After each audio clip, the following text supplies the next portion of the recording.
two brothers and gamers that have been playing games since the early 1980s.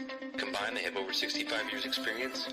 Join them each week as they discuss and rant about gaming and entertainment news. This is Generation X Gaming.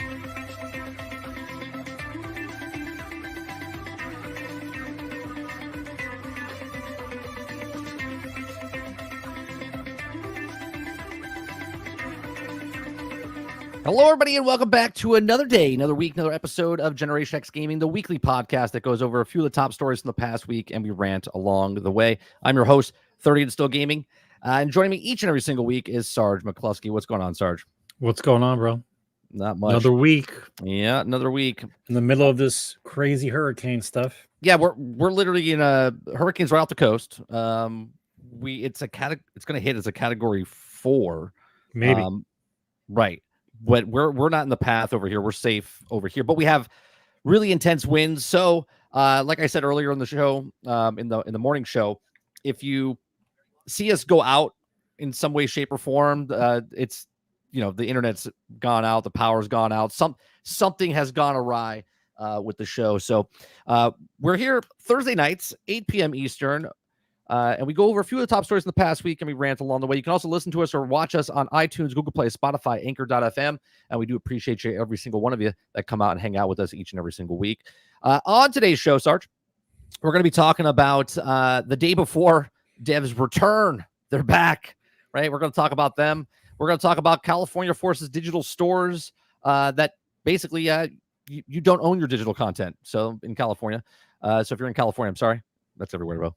We're gonna talk about Ubisoft. Ubisoft, like, go flush your toilet. That's what Ubisoft is happening right now. Everything wrong with Ubisoft right now. We're gonna talk about Sony tries to explain why the PlayStation 5 Pro is so expensive and it doesn't come with a disk drive.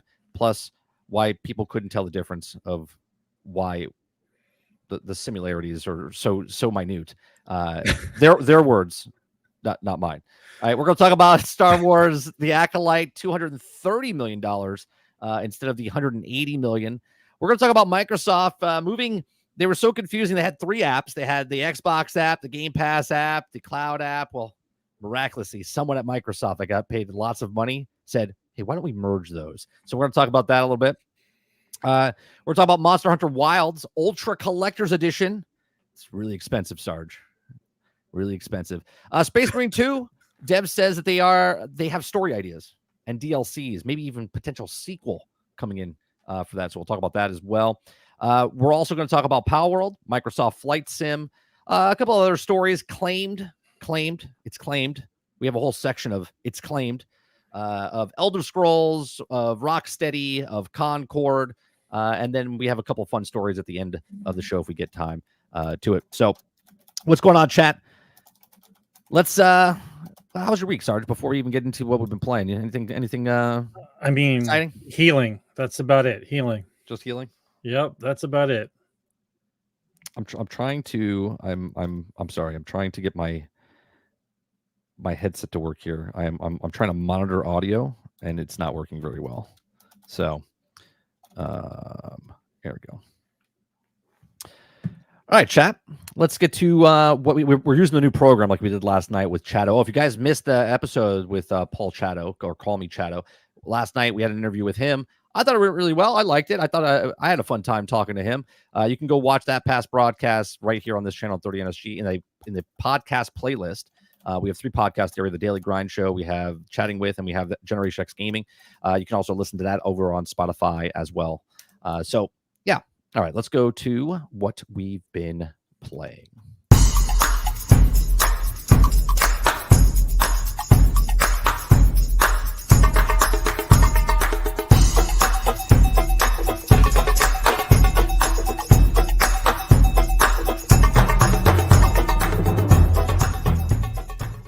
That was extremely loud. I can't lower the volume in any way, shape, or form. Holy Christ. Are you guys awake yet, Chad? I mean, it's a nice beat. I like the music. It's just I can't change the volume in any way, shape, or form on that thing. I mean, it's just to get you awake. I'm here now. Awake now. They're like, what was that? So what have you been playing, Sarge? Another week down. What have you been playing? Well, Minecraft quite a bit because the nephew keeps calling me. Oh, So let me tell you something. He loves it. He had a blast. He's like, oh, I'm so happy that I got to play it, because he was so upset that he couldn't play tomorrow because you guys were gonna blow up Disney World in Minecraft, like literally in Minecraft. Yeah, in Minecraft. Yeah.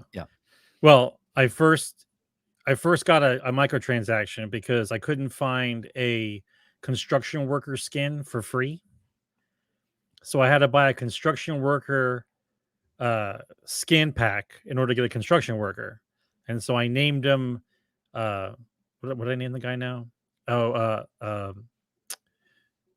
butt cracking, butt cracking McFracken. Butt cracking McCracken. Buck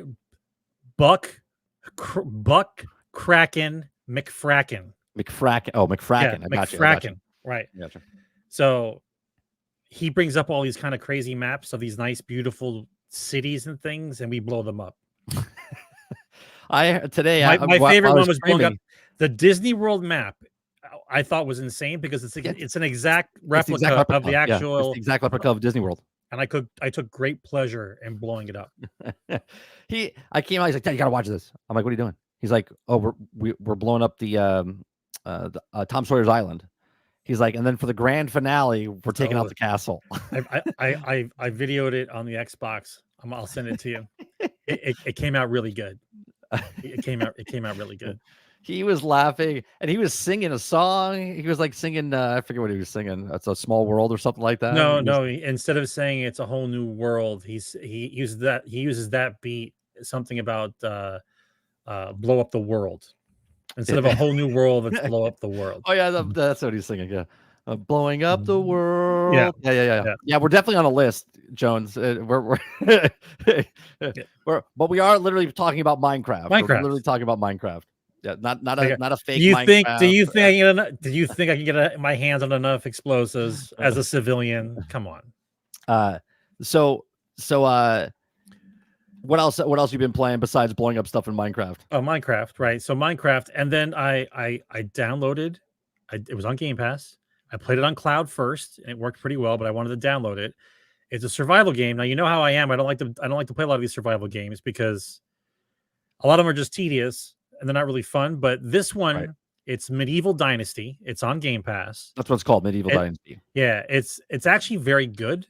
It's a little tedious, but at the same time, I'm okay with it because you're putting me in the time period. You're not just saying, hey, go in the woods. It's 2025. Let's see if you can live.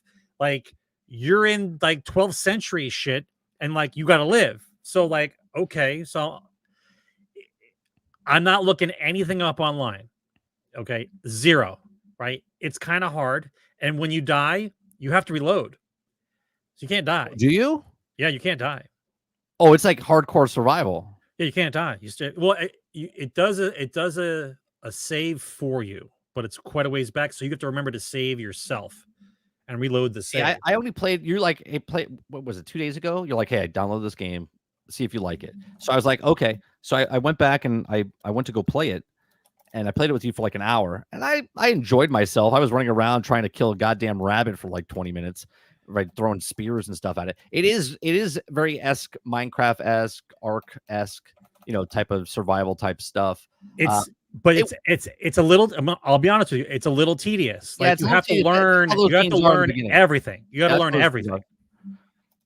Yeah, and my problem when I turned it on, like the blur, there's like a blurriness. I don't know if it was because I was playing on cloud. I don't know if it was something. Maybe that's just the way the game looks. But it was like this. It almost looks like every edge just had like a little blur to it. Like, yeah, it's a little grainy. Yeah, it's a little grainy. But then again, it's not a AAA studio. No, I know that, but it took me a while to get used to it. I thought it was interesting. I mean, it's very like wheel heavy. When I'm talking about like the controls are a little clunky. Whoop, and a radical wheel comes up, and you have to know. You have to get used to where the wheels are when you're pushing certain buttons. Yeah, I have to make a stone or whatever. Bro, it's wheels inside wheels. Yeah, that's what I'm saying. So if I want to build a weapon, I have to pick the weapon. Then it opens up another wheel, and then in that way, then it has another subcategory within the thing. I was like, holy Christ. Yeah, it's once again, it's a little clunky. However, I got the headphones on, the room is dark, all I hear is the wind, right? And I'm trying to go from A to B, and there was a pack of wolves, and that was the end. I didn't even have a sword. So there's some kind of balancing between leveling and number of buildings you can build. And then I got a villager to join my town that I made up, but for some reason he wasn't doing anything. Like apparently I had to set up something, but apparently he wasn't doing anything. Like he just sat there like this. And I clicked on him and it says, I have no food. I have no water. There are no logs. And he just sits there. Who's this? The guy I hired to be in my town. You have to hire somebody and he does nothing. Cut a tree down. Go do something. Like help he's out. Doing the exact same thing that people want when they called him back in the office. He's like, I don't want to go back to the office. I've been doing this for too long. Yeah, but I enjoyed it. I started figuring out that you get dirty, you have to make sure you take a bath, you got to drink. But it's not why though? Why do you have to take a bath? Because if you smell, the people don't talk to you. Oh, well, that sounds... You smell like shit. And plus the animals, you can't hunt animals. You can't hunt the animals. All right, well, I like that. I like that because there's something like, why put it in the game if there's no reason for it? But there's a reason for it, so I'm okay. There's a reason. Right. Yeah. But you have to, I was looking at building a town in like a different spot, but you have to remember that you have to build a spot near water because otherwise you can't take a bath, because you can build a well to drink. But then I haven't figured out if you could take a bath without a river. Like I haven't figured out if there's a bucket and you can use the water to take a bath. Like I haven't got that far yet. Right. I did and some of the quests are wonky. Like I did a couple of quests and then I didn't do one that said help a guy fix a roof.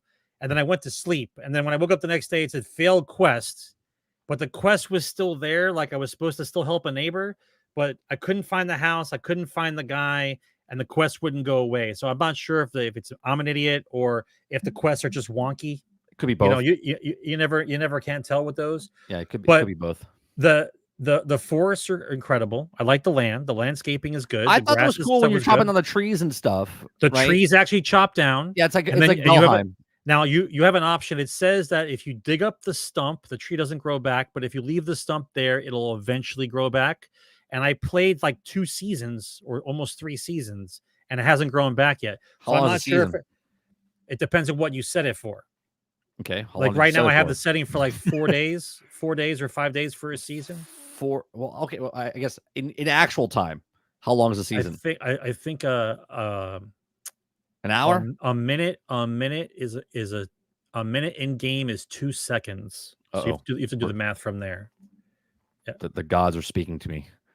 There's flash bombs going off around me. What's going on? Oh, the power. Lightning? The powers. Yeah. Oh, the power. Yeah. I mean, it's an interesting game. I thought it's fun. Like it's quiet time for me. Like I before I go to sleep, I was playing it. But I thought you'd be interested in it because we could actually play it together because it's up to 4 people. You can I'll play it. You can actually play multiplayer. So, what's going on over there? The gods are angry. You know what I just noticed? I'm looking at the camera and I noticed I keep having my head tilted. And when I try to keep my head straight, I don't feel like my head's straight. It feels like it's off. Are you high? No, I'm not high. I should have took another pain pill, but yeah, we have power fluctuating. It's weird. I feel like my head is crooked. You got a big head, I have to say. So could be weighing maybe the headset. Maybe the camera's crooked. I don't know. No, it's not. I don't know. Anything else you've been playing besides Medieval Dynasty? Hang on. There was one other game I was playing. Oh, I was playing. This is what happens. This is what happens when I get. This happens when I get bored, right? So I was playing Auto Mechanic Simulator 2021. Okay. Yeah. Right. Okay. Where it actually teaches you about cars. Uh-huh. Like dismantle engines, put them back together. I don't even know who you are right now. I said I played that for about maybe like a couple hours, but I couldn't figure out. But I couldn't figure out how to like. I didn't look anything up. I couldn't figure out how to get the car on the lift. Like I was doing jobs. Yeah. I've never played the game myself. I can only do the jobs like up to the point where you have to put the car on the lift. Like there's something wrong. Like I can't get the car on the lift, and like it's not easy. It's not like you can just click. Once again, I'm looking for easy shit. Like click on the car, go to lift. Nope, it's some other kind of sub menu thing. Can you get in the car to drive it on the lift? I could, but the car can't start, and I Can you can't push start the the car? car. Can you Nope, push the car? can't push the car. Can't push There's a the way to car. get there's a way to get the car in the Is garage. this part of the actual game? Is it a puzzle to try to get the car on the actual lift? This is always my problem with simulation games. They try to overcomplicate certain aspects of the game where they shouldn't. Like, I just want to put the car on the lift. Like, you can teach me everything about the car possible, but putting the car on the lift should be like the first thing. Click on the car, and it should just say, do you need the car on the lift? You should just say yes. Like, no, it's some kind of sub-menu thing that I have to figure out. I don't know about you, chat, but I need to watch Sarge play games that he doesn't ever play. Like, I would watch that 1000%. Sarge just trying to play. Dustin tried to play it. Yeah. Now, I listen. I like to know about automotive mechanic stuff. Like, it just interests me. So I thought it was kind of cool. That was on Game Pass. Game Pass. Yeah, I Game thought Pass. It was cool. You would never play that game. I would never play that. Never play that game, but because it's on Game Pass, you played it, and now you have a story to tell. Yeah, Microsoft is bringing people together. Look at that. Yeah. I've been playing Fallout 76, more Fallout 76. We're playing Milepost Zero, and it's very. I heard you screaming. Yeah, I'd like about it, something, but I hate it at the same time. Like it. Okay, so when it works, it's awesome, right? I like the caravans as you're going down the path. People help you. The community helps you. You're like going down. Cool. Every time I start, but I realize why now. Okay, I realized why, because I was playing, I was watching and asking questions with other community members, right?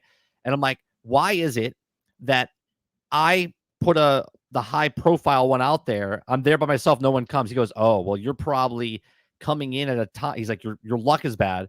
He goes, because every day you only get a certain amount of like the high end stuff. So let's say there's a high end, medium, and a low end. Okay, the very first one you do, okay, each person gets like 50 of the supplies, right? And everyone that helps you gets like 5 or whatever. But once they're done, so everyone wants to do their own, so they get the big chunk of supplies, okay? And then everyone else helps to get the smaller amounts of stuff. But you only get 3. You get a big one, a medium one, and a small one. So people are doing their big one, and they get helped. And then, so if there's 2 of us, like me and you were playing, right? I would do my big one. I hope you do your big one. I do my medium. You do your medium, and so on. Once you're done with those 3, it's not worth it. It's not worth your time to do any more. So most people just stop doing them.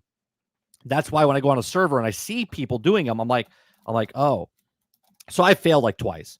Okay. Then other times the cow gets stuck on things. It'll like go behind a wall and just stand there. And I'm like, what's happening? And then all of a sudden it disappears. And then I had to start the thing over again. And then I'm walking halfway through and I thought I failed because then it died, but it didn't die because it actually wasn't there. It was actually continuing, still going to the actual finish line, and someone else turned it in. And I was like, what is happening? I was like, it's so buggy and glitchy at times. It's frustrating. Okay. But I like the whole setup of do this thing, get the supplies, go update your post, and you can upgrade. And then you can start adding stuff to your caravan where the caravan, the Brahma now runs faster, or it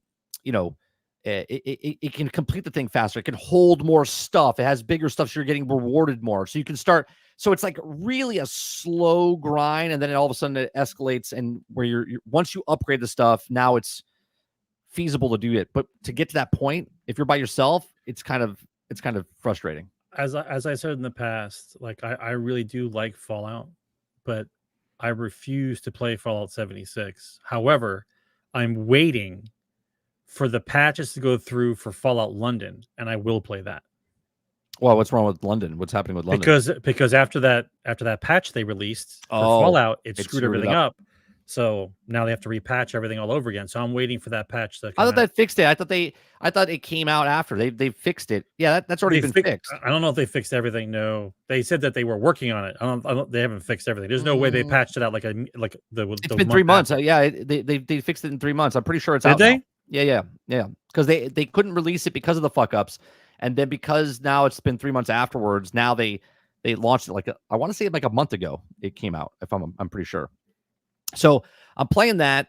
What else am I playing? I'm trying to think if I I played a little bit of Towerborn offline a little bit. I played a little bit of Minecraft with my son, but we were like security officers. Oh, we were police officers in the game. He showed me this big, huge police station. There's like these helicopters. Did you know that there's a police simulator also on Game Pass? Police like police precinct, or are you talking about police simulator?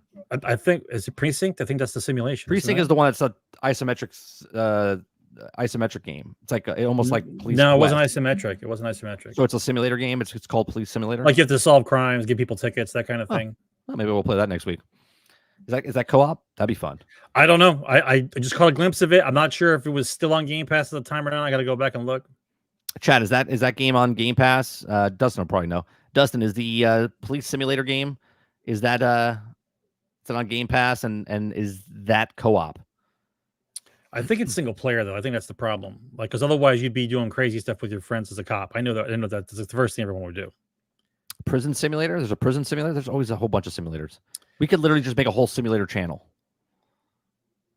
I mean, if just do them correctly.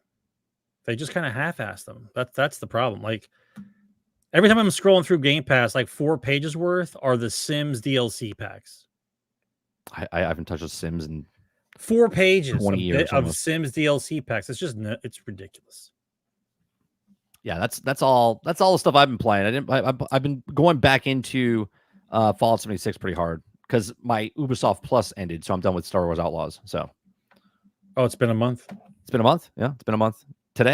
Yesterday, it came out on the 25th of August. So we're done with that. All right, so let's move on from what we've been playing to top stories. Chat. We'll give you a heads up. Lower the volume of your headset. Loud. It's gonna be loud. It's gonna be loud.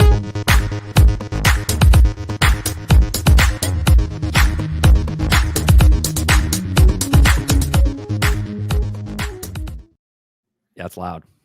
It's loud, chat. It's loud. All right, let's start off with this guy. Let's start off with this guy, which is the day before devs return. Okay, with 2.0 and a new Kickstarter campaign. So in December of 2023, the day before, a long-awaited, highly anticipated survival shooter was released. Fanatics, fantastic. I forget who gives a shit. It's a janky spelling of Fanatic. That's all it is. Years after development, it quickly turned out to be nothing short of a scam. Right, just a straight up scam. Okay, but they denied it. It wasn't a scam, bro. Right. With the game launching in a miserable state after Fantastic also pulled an offline shutdown of the studio. Now, almost a year since the studio disappeared, the team is back. Okay, with 2.0. Better than ever. Okay, before we get started on this highlight, it says, let's get the same developer who said shit happens. Social media when the game was taken offline. The developer's like, yeah, just shit happens. I don't know what to tell you. Sorry, guys. So in a shocking post on social media, the team returned stating that everyone deserves a second chance. No. How about no? Okay. The post also linked a new game called Escape Factory and stressed that the planning to fix their past mistakes. By the past mistakes, they mean swindling of thousands of gamers and left them in a laughing stock of the gaming community until Concord, right? Until Concord, because but Concord was an actual game. That's true. That's true. So they're back at the scene of Kickstarter and they're putting together. Why don't we reach a compromise? Why don't they give these guys Concord to mess around with and let them make Concord into something? Yeah. Well, let's let them start off slow. Let them fix Redfall first with this. If you as a human being living on Earth, present day, give these guys any money at all, there's no reason for anyone to talk to you ever. Yet, no. Look, if you're an idiot and you want to give these people money, by all means, go ahead. Just know you're an idiot. Okay? There's no doubt about it. All right? There's no reason that these people, you give them a second chance. The second chance is they ask for money once the game is completely done. No, the second chance would be they would follow the proper channels. They would work on another job, put money in the bank, then get the bank to give them a loan. Game. That's what I'm saying. Get a loan, and then make the game. That's what I'm saying. Make the game yourself. Yeah. Finish the game. Put it out there. Don't ask for money up front. Don't ask for, it's a free-to-play game with microtransactions. make a fucking game, and then put it out there and sell it. $20, $30, whatever it is. Start small. You want to do the game you were doing, but just do it like a side scroller version of it. That's fine, but you got to do something. All right. So it says at the time of writing this, Kickstarter was made a whopping 154 out of a goal of 11,646. What a random number. If you back the campaign with 12,000 donations, you'll get an unforgettable dinner with the founders.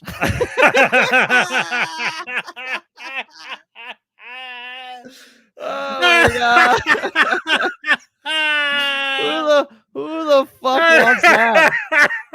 Who wants that? What are we talking about? I got news for you. Anyone that gives them the money and they go to the dinner, you know what scene's gonna play? The scene from The Godfather where he shoots the cop and the mayor. Like that's gonna be the special dinner that you go see these guys. Who the? Oh my God! You know what? I hope someone pays it. You cannot make this stuff. I hope someone pays for it. I would love to hear this. I would love to hear this. This cannot make this stuff up. You cannot. I swear to God, I think when I watched one of the shows on WB, The Flash, we literally went back into some sort of fucking time zone, like disturbance, and we're in like a clown world, man. We're in a clown world. These people went to scam people. They're trying to scam you again, and now they're trying to get someone to scam and then take them out to dinner, right? That's the best part. You're paying the money, and then they're taking you out to dinner so you can have dinner with them. Oh my God. I mean, it's going to be like Chick-fil-A, right? Like that's what we're doing. It's going to be Chick-fil-A. Jason says, the question is, will they even show up to the dinner? No, this is what they do. You pay the money, right, to call it the dinner. Then they take you out to dinner. Then both of them get up to go to the restroom. Go to the restroom. Yeah, and then they don't come back. Yeah. That's it. That's the way. That's what'll happen. They dine and dash. And they leave you with the bill. Yeah, fucking unbelievable. I mean, they didn't even have the common sense to change the name. Like pretend you're somebody else. Yeah, just pretend like you're somebody else. Close the studio down, and they're stupid enough to put the same name back on and go, "Yeah, we're back. We're back, baby." Like, just change your name. Like, make the lie at least plausible. Change your name. Robert Jones says, we should watch their career with great interest. Hello, Anakin. I want to keep an eye on you. It's fascinating to me that people just fail upwards. That's all everyone's doing right now. Nobody's held accountable. They just fail upwards. Right? It's worst trilogy ever released, lost the most money possible, promoted. Most expensive television ever released, nobody wanted to watch it, garbage, promoted. Right? Video game, most expensive video game ever made, garbage. Just garbage. I don't get it. Fail upward, promoted. How is it these people still have jobs? Well, they just make them up as they go. Right? So here's story number two. Story number two. California forces digital stores to admit players don't own digital content. Currently, there's no provision in the law to stop. By what? By gunpoint? Or to stop digital games from being strong removed. Words. Well, let's read.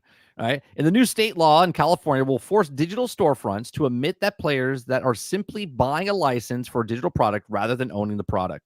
Okay. As a report, the Verge California Governor Gavin Newsom has signed a new bill that will be to forbid digital storefronts from using terms like buy unless consumers are explicitly warned that they're paying for a license to the game, which may expire at any time. I have a question.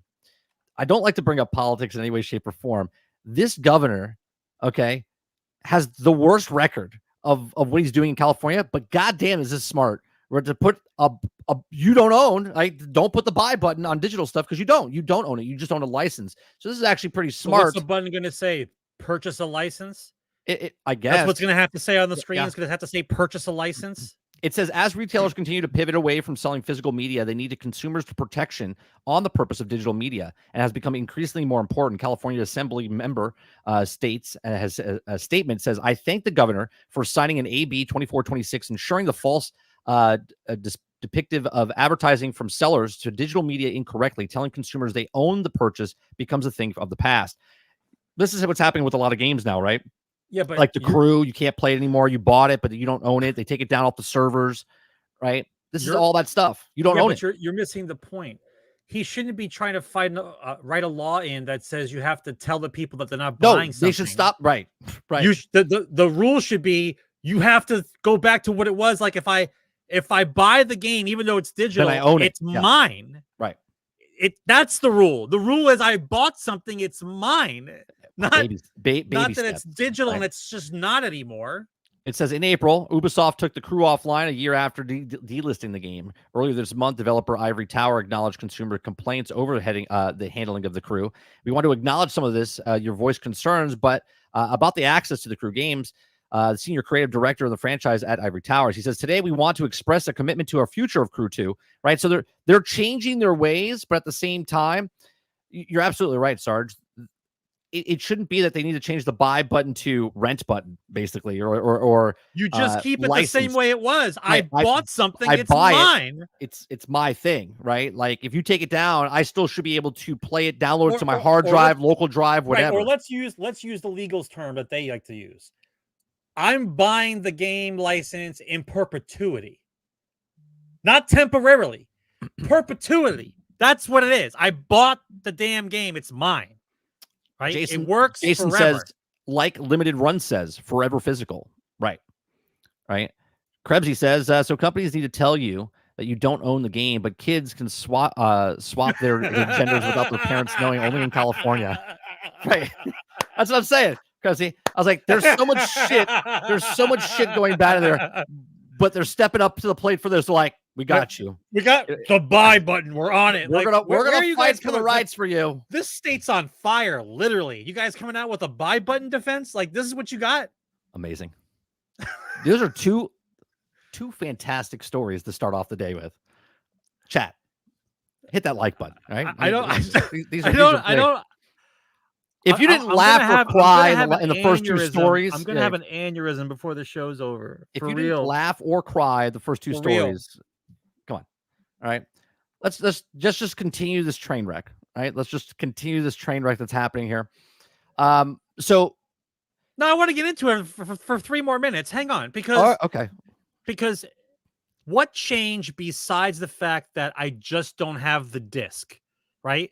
Because I don't have a disc anymore, the ability to keep something is kind of willy-nilly out of the way now, where before I purchased it, it's mine. I use it because I'm using it for my own personal use. Right. Now it's my own personal use, but it's digital, but now somehow that changes. Right. You don't know. How did that change? Nothing else changed except that I don't have the physical item. Because now they have it on their thing, right? I know. It's like this. I know. This is what it's like. Are you ready? Your next door neighbor has the Nintendo, okay, or whatever system, and you have a long cable and you plug it into yours to play it on your television set, okay? Now you're playing it over at your house, but then he unplugs it over on his side, and then you can't play anymore. And then I can't play anymore. That's it.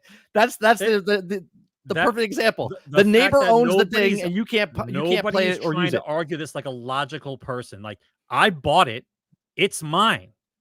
Right. Whether it's digital or physical, it's the same product. I own it's that. The same. Right. I own that one item. That's what I own. You made a product. I gave you money for that product. I own that product, and I can use that as long as I have the box to still play it and do or whatever. I should have it forever. Right. I can break the disc, then I don't own it. Not anymore. Listen, we're playing this game, and the reason why I say you have to fight now is because when there are no physical games at all and you don't fight for this is where you are. Well, you'll never have anything. Well, what's happening now, even worse, that no one's ever talking about, is that, well, we've brought it up a couple times. You buy the main game, right? You buy the main game, and let's say you own that physical copy of that disc. You actually have it. So that disc, you could play single player, whatever. But now they're not giving DLCs, right? They're all just digital, right? They're all just digital discs.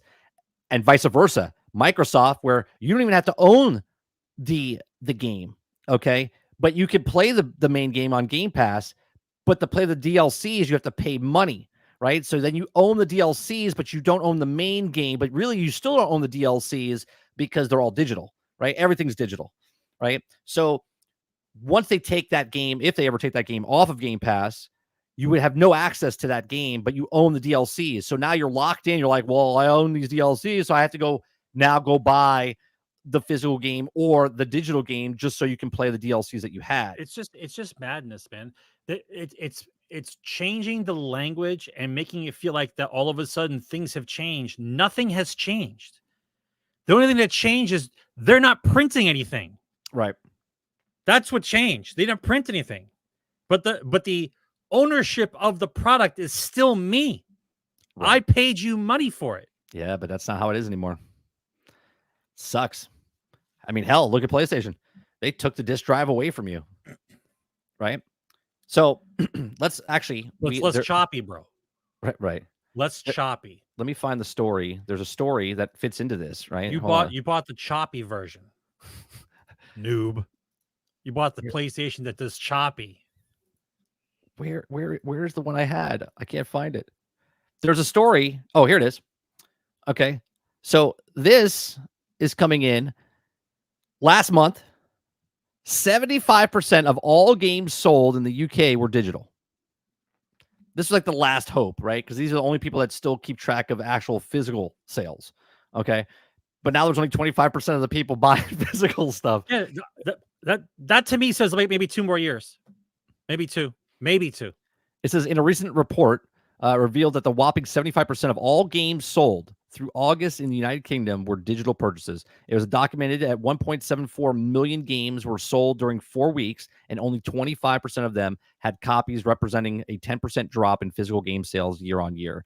No alternatives, it says. The report, which covered by GameIndustry.biz, confirmed in August of 2023 that 65% of the sales of the UK were digital. Over time, consumers in the United Kingdom gave up on physical media, and there's several reasons for that. First, digital gaming is becoming much easier and more accessible over time, which console shipping with larger storage drives and also price parity stabilizing across the board. Also, internet speeds are getting faster all the time, which means downloading and streaming games is also improving from experience perspective. Oh, imagine that. Who talks about that? Who talks about that? Nobody talks about that. Second, it's important to stress that physical storefronts are dying out, and only games in the United Kingdom represent a high street presence of the games industry across the entire region. In recent months and decades, older retailers have faced several struggles and also doubting the long-term prospects for the company. With the supermarkets bloating and slimming to nil catalogs of games, online storefronts often having some of the highest price points of the market, many gamers are turning to pre-orders their treasure titles digitally, preloading them so they can start playing on the second the game goes live. So there you go. So the last people that are clinching on to physical copies, they're slowly moving over. And I've said this, it doesn't matter if you or I want to buy physical goods. There won't be any. If the industry decides that there are no physical goods, then you can't say, well, I'm going to keep buying physical goods. You're not, because you can't, because they won't let you, right? This is why less games. I don't know where everyone else is in the world, but in the States, when I go to Target or I go to Walmart, mostly Target, okay, and you go down the gaming aisle, there's less and less of those plastic boxes. They're empty. Just like the movies. Right? They're just empty. And then it's just like the cards hanging on the thing, right? It's all digital, right? When you go to GameStop, they're like, oh, we don't have the game here. Would you like me to order it for you? Like, why? Right? It's a digital game. Like, I'll just buy it myself, right? Like, it's so stupid. It's frustrating. Right? I mean, I'm not trying to put the flag in the ground and say nothing's supposed to advance, but the rules and the ownership should not change. The actual thing isn't there anymore, but the idea of what it was when I bought it should still remain the same. Reese says gamers only have themselves to blame for this. I mean, he's right. Right? You don't want microtransactions, but yet microtransactions keep coming. Why? Because the data shows that it doesn't matter if it's 2% of the population. If 2% of the population is buying microtransactions, they're like, we can get that to 3. Right. You know what I mean? How can we get it to 3? Right. How do we get it to 3? How do we get to 4%? This is why, but this is what I'm saying. And this is why I say anytime a game fails, for whatever reason, I shed absolutely no tears at all, because the amount of money that they are making per unit now is way above what it used to be. right? Not only do you have the game sale, but you don't have the physical copy anymore, which means you're not losing that money out to the middleman. So that 22.5% that used to be in the game cost isn't there anymore. So that's profit now. Then they raise the price for $10. So technically speaking, that means every game has been increased by 50%. Yeah. Every game is up 50% from where it was profit-wise. So you think I'm upset when a game fails?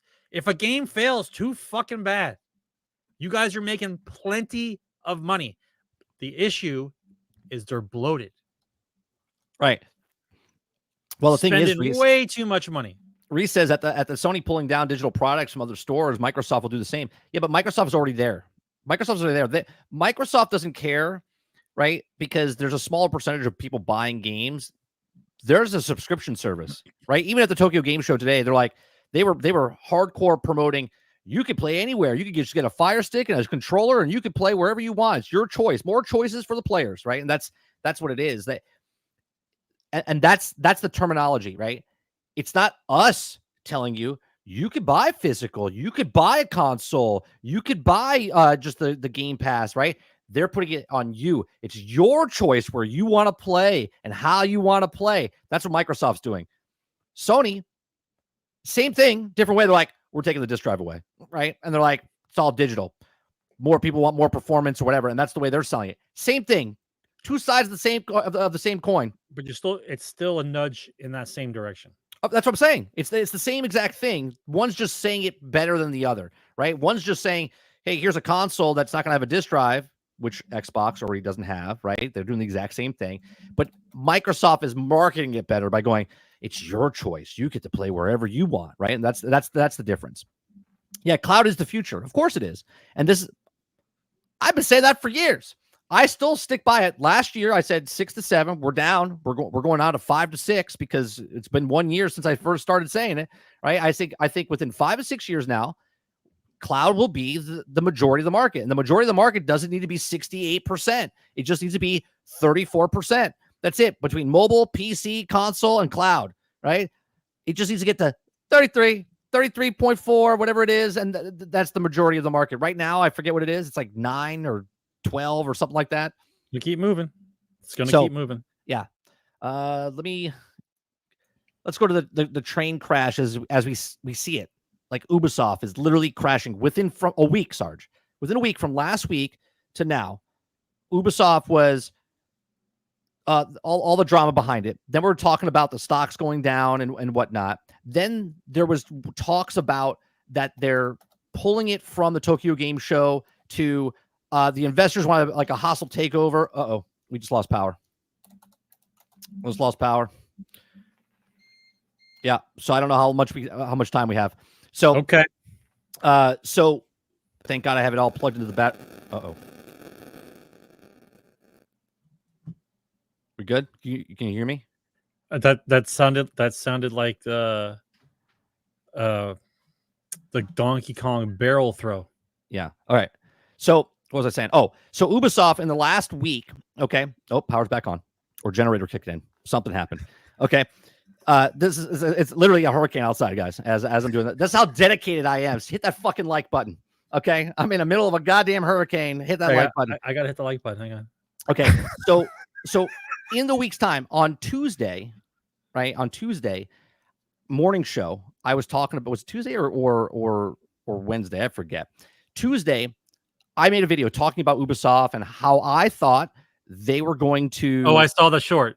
Right. I saw the short. That they were going to go. I said, I think they're going to delay it based on the information I have. I think, by speculation, I said, I think they're going to delay to February or March because of all this, to cool down and whatnot. 2 hours later, right? Boom. It comes out. Okay. That they're delaying it till February 14th. Now, some people are saying that the reason it's doing this is because, well, they have a black protagonist and they're moving it to February. So it's Black History. Yeah, that's the reason. Yeah, that's the reason. Right? Yeah. Which I think is even worse position. Your peanut-sized brain did a lot of work on that thought process. Right. So that is it's worse for them because they had no really competition in like November, But now Yep. February February's is busy. stacked. It's stacked, right? February's busy. Ron Slusher, I don't know if Ron's here. Ron in the morning goes, God, I hope that Avowed delays again so I can play my other backlog games that were backlogged now into February, right? There's so many games in February. If you owned no games and bought all games in February, you would have a backlog for a good 6 months. That's how many games are coming out in the thing. So let's go to with this story, because Ubisoft says Assassin's Creed Shadows is the most ambitious entry in the franchise and was delayed last minute because we really want to make sure it's executed and flawless. Right. And if you believe that one, Bullshit. right, I want you to take a screenshot of that immediately. I don't need to. It's an article. Execution. No, they'll take it down. They'll get rid of it. We have video evidence. We're on the goddamn podcast. Yeah. But you'll have to remember the episode. You'll have to That's remember fine. the episode. I mark everything. Execution is flawless. Please, somebody, please, just stop. Just stop. What execution is flawless? The execution of what? Your company? That's what's gonna happen. Who's running Ubisoft now? The guys that run Fantastic? Like, what's happening with Ubisoft? If you believe that they're waiting because they're trying to polish the game, you're mental. If you believe, right? If you believe they're holding it to February because if it's a Black History Month thing, that's also ridiculous. Okay. They are waiting till February because there is so much scrutiny and bad publicity around this game. Stocks, SBI, right? destroying Japanese culture. The pile of shit around this game and that company is so high. They think they are literally kicking the can down the road, hoping things will be better and you will forget about it. Like, yeah, we're going to forget about it because when February comes, no one's going to care about that game at all. Like, at all. Like, people are going to think, wait, didn't that game release back in October? And everyone's like, I don't care. I got 5 other games to play. I don't care. Yeah. It's literally ridiculous on how the stock for the company is $2.06, bro. Well, $2.06. Here's the other story with them, right?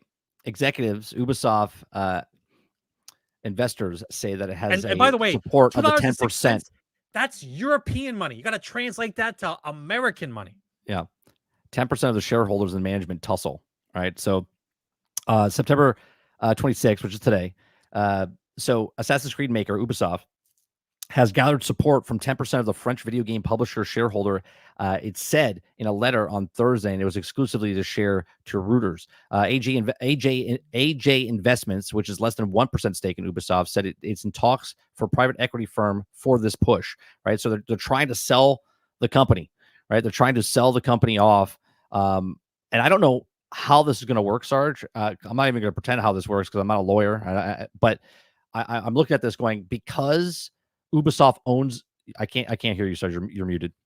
You have to get a percentage, a majority percentage of the stockholders to want to sell, right? The issue is that the Guimon, no, you don't pronounce the T. It's Guimon. The Guimon family owns the majority share. Sure, and then Tencent owns the second biggest shares. Right. So you have to get a certain percentage of people that are wanting to sell. Then the board has to vote. That's what has to happen. No, I understand that part. What I'm saying, I don't know how it's going to work because Ubisoft owns the rights to Microsoft's cloud, right? So that's what they remember. The FTC made them sell it to them, so they have the rights to the cloud gaming service for Activision and all this other stuff. Okay, so Xbox doesn't own the rights for the cloud. Ubisoft owns the rights to the cloud. If Ubisoft gets bought out, do you think that gets transferred back to Microsoft and Microsoft has to find another buyer? Or does whoever purchases Ubisoft, if Ubisoft gets purchased as a whole, do they get a hold of that contract and it stays as is? You know what I'm saying? Obviously, we would have to know the contract or something like that. But I would think that because Ubisoft is no longer owned by the family, okay, then it would move over to the next person. That item you're talking about falls to the ownership of the company, whoever owns the company at that point. If the company goes insolvent and the things are sold, it might be sold off. That item might be sold off, and then they just. But the issue is, after looking at this, I'm still looking at this. I don't believe any company self-sabotages this badly without a reason. And if you lose 80% of your stock value and people are not bailing, like Tencent is not bailing. 80% of the value of the company is lost, but Tencent still holds their controlling stock. They won't sell. Right. And they're trying to buy more stock from the other people who are bailing because they want other people to bail so they can buy more shares. If you're doing that and your game sucks, and then later on down the road, you come out with a really good game and momentum starts to build again, that's basically illegal. Right? Real quick, that's what I'm looking at. Krebsy says, when buying a company, you pick up all the contracts and debts. Mainly, it's down how the contract is written. Right. And that's what I was going to say.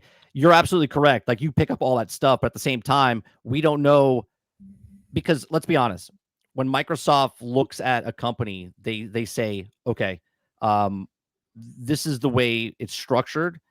They see the books. They see what's happening. There has to be some sort of safety net for them, because what could easily happen, I'm just going to throw this out there. I don't know if this is in their contract, Krebsy, but let's just say, because Ubisoft is an independent company and Microsoft gave them the rights for the cloud. If Sony comes in and says, we buy Ubisoft, now Sony would own the cloud rights to their competitor. You see what I'm saying? So somewhere in the contract, it would have to say, like, you own this in this format until if someone else buys you or something. That's what I'm saying. I don't know if that's there. It's all speculation at this point, just talking like this. But it would be interesting to see what happens. I personally think, I said it this morning, Sarge, I think that they should break down the company. If Ubisoft is going to get sold off, sell off the IPs, not the company. Company goes belly up. You sell off the Assassin's Creed, the Rainbow Six, the For Honor, whatever. You sell the IPs off to the highest bidders and just meal piece it off. I'm looking at this from a bird's eye view. I don't believe that this company is failing on accident. I believe this is a move that they're doing in order to dilute the stock value in order for the Guimond family and for Tencent to buy back stocks at a cheaper price. Right. Because as we know, that level of gaming company, the only real reason why that the stock price has dipped down this badly is because of the SBI. Right? That's the reason. Now, as things are going, that's starting to fade away. We're starting to lose those contracts with those people. They're not calling them anymore. They don't want to be involved with them anymore. And it's slowly starting to turn the corner. So if this game comes out, or the next couple games that come out for them are just back to being Ubisoft games, like a Division 3 or whatever else they have down the pike, let's just call this 2 years from right now. 2 years from now, they got 3 more games out that sell really well. Do you believe that the price for $2 is still going to be there? It might go back up to $15, $20. Right. If it goes back up to $20, right? That's 10 times or 15 times what the value of it is right now. Right. And who holds controlling stock at that point? Right. Right. Right. I don't believe for a minute that this is on accident at all. Okay. I think that the Guimond family probably has too much debt. Something's happening on the inside that we don't know. And they're trying to find a way, because they're trying to find a way to write off the debt, put more money into the company, and buy back the stocks and push out people who don't follow. Like Tencent, there's not even a blink in the eye from Tencent. Not a blink in the eye. There's no reports. There's no nothing that say Tencent sold off 10% or 15%. Right. They're staying strong where they are. Nothing. They 80% loss. There's an 80% loss in the stock and nobody's moving. Yeah, Tencent staying where they are. Just the normal people are like, I don't want to be here anymore. Right. Right. What does that tell you? That tells me it tells me I start reading more about the company. Yeah. I'd start reading more about the company, because this is not normal. It's not normal. So what do you think happens? Do you think they Ubisoft stays as is, or do you think they get sold off? I think that once things happen, we'll forget about it and just talk about video games. And what end up happening is that stock price will probably go back up to probably $25 or $30 after the next 3 releases of the games that come out. I'm not Shadows, right? Not Shadows, after. Right. Because that's what this is.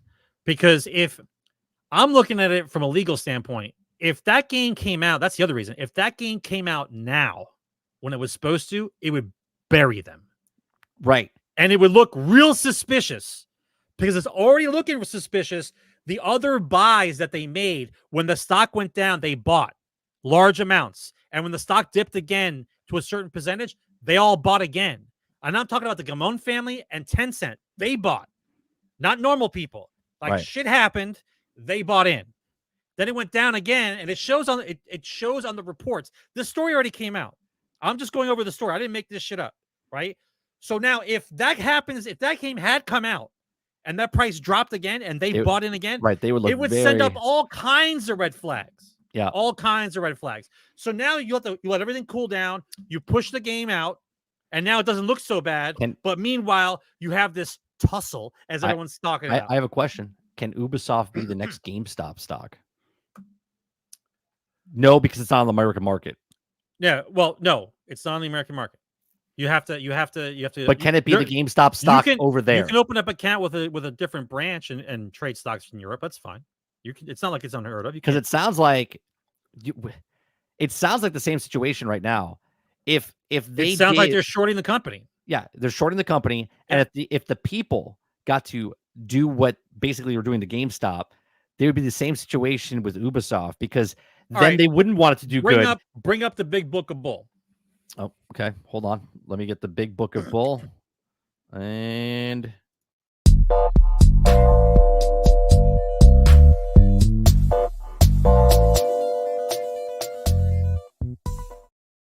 all right. Go ahead. Okay. Oh, Sarge is making predictions. Okay. Sarge is making predictions. Yeah. So whether or not you guys are paying attention, the game will come out in February. It probably does okay. Stock price will probably go back up to like $5 or $7 European, right? Then it'll be in limbo land. There'll be the proxy fight for the stock sometime next year because things take time, right? When the proxy fight doesn't work out because they can't get a controlling share, it'll all be swept under the rug, and then Ubisoft will release the next 2 games, and that price will go back up over $30. That's my prediction. So call like you see it, right? You find out when the next games come out, and that's when that shit will happen. So this is the other thing they said in one of the other articles I read this morning. They said they're going back to what gamers want. They're making games for gamers now. Of course. Right? So of course. So I think this would be really funny, though, if the same thing that happened to GameStop happens to Ubisoft, where regular people start buying the stock, and then the Gramone family and Tencent don't want the price to go up because now they would lose their asses on that and pay out. You would worry if Tencent bailed. Tencent's not bailing. This is some kind of cash cow they're waiting for. Right. Right. Listen, it's already been documented. Questionable trades the last 6 months or the last year. Questionable trades. Because every time the stock dropped, they bought more in. It was all questionable already. We're going to see. Real quick, the issue is going to be that everyone will forget about it. Well, yeah, that's why the stock just goes back up again and no one's paying attention. Right, just magically. Fate Walker says, "Be safe. You too, because you're in my area as well. Be safe from the storm." We just lost power. We're on backup power right now on generator. He also gifted 5 memberships. Appreciate you very much. Thank you very much. Appreciate you. Thank you for the continued support. Hope you're doing well. So Ubisoft is in trouble. Let's go over to the next story, which is Sony. Sony's got 2 things, right? And we're just reporting the news. We're just reporting the news. And I give you stuff to talk about here. Okay. The next story we're talking about is Sony tries to explain why the PlayStation 5 Pro is so expensive and doesn't come with a disc drive, but also Sony blames lackluster PlayStation 5 reactions on announcing being viewed on phones. All right. So let's go over these 2 stories. Okay. So one, everyone's expected that the long rumored PlayStation 5 Pro is expensive, but it's a $700 price tag. Still came in as a bit of a shock. Could mid-generation refresh aim mostly boosting graphical detail really be worth almost double the cost of the PlayStation 5? In a new interview with IGN, part of the initial round of hands-on previews with the press, the PlayStation senior principal product manager said that the case that Sony's 3rd most expensive console ever, the console can cost as much as $800 if players want to get the optional disc drive and the vertical stand, both in which are sold separately. Meanwhile, refurbished all digital PlayStation 5 Slim sold directly from Sony for $350. Now, well, the technology is also just mentioned as is putting a delivery of new experiences for gamers. They also game players, also not seen as technology differences, but the new technology is surrounded by the gameplay, as well as he said. So it's more of a full package that is given the exceptional value of players, the most engaged players that we're targeting. Okay, most of the most engaged players are seemingly not of hardcore PlayStation fan base who has already demonstrated not just willingness to upgrade last console generation with PlayStation 4 to Pro, but also invest a pricey add-on accessory for the first time around $100 headphones, a $200 DualSense Edge, and also a remote play of $200 PlayStation Plus Portal handheld. Okay, just like we talked about microtransactions, if they see one person buy, they're like, well, how do we get 2 people to buy?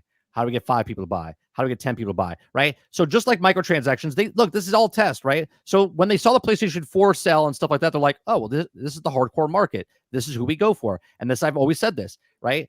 I'm okay with them doing the price. They're going to sell because they know their clientele. These are the same people that buy the PSVR 2, the same people that bought the Portal, right? So this is what they're doing. It says, I'm not sure about other players will feel the same. That, well, Sony could not doubt prefer more fans buy their games digitally. First-party PlayStation games are among those that still sell lots of physical discs.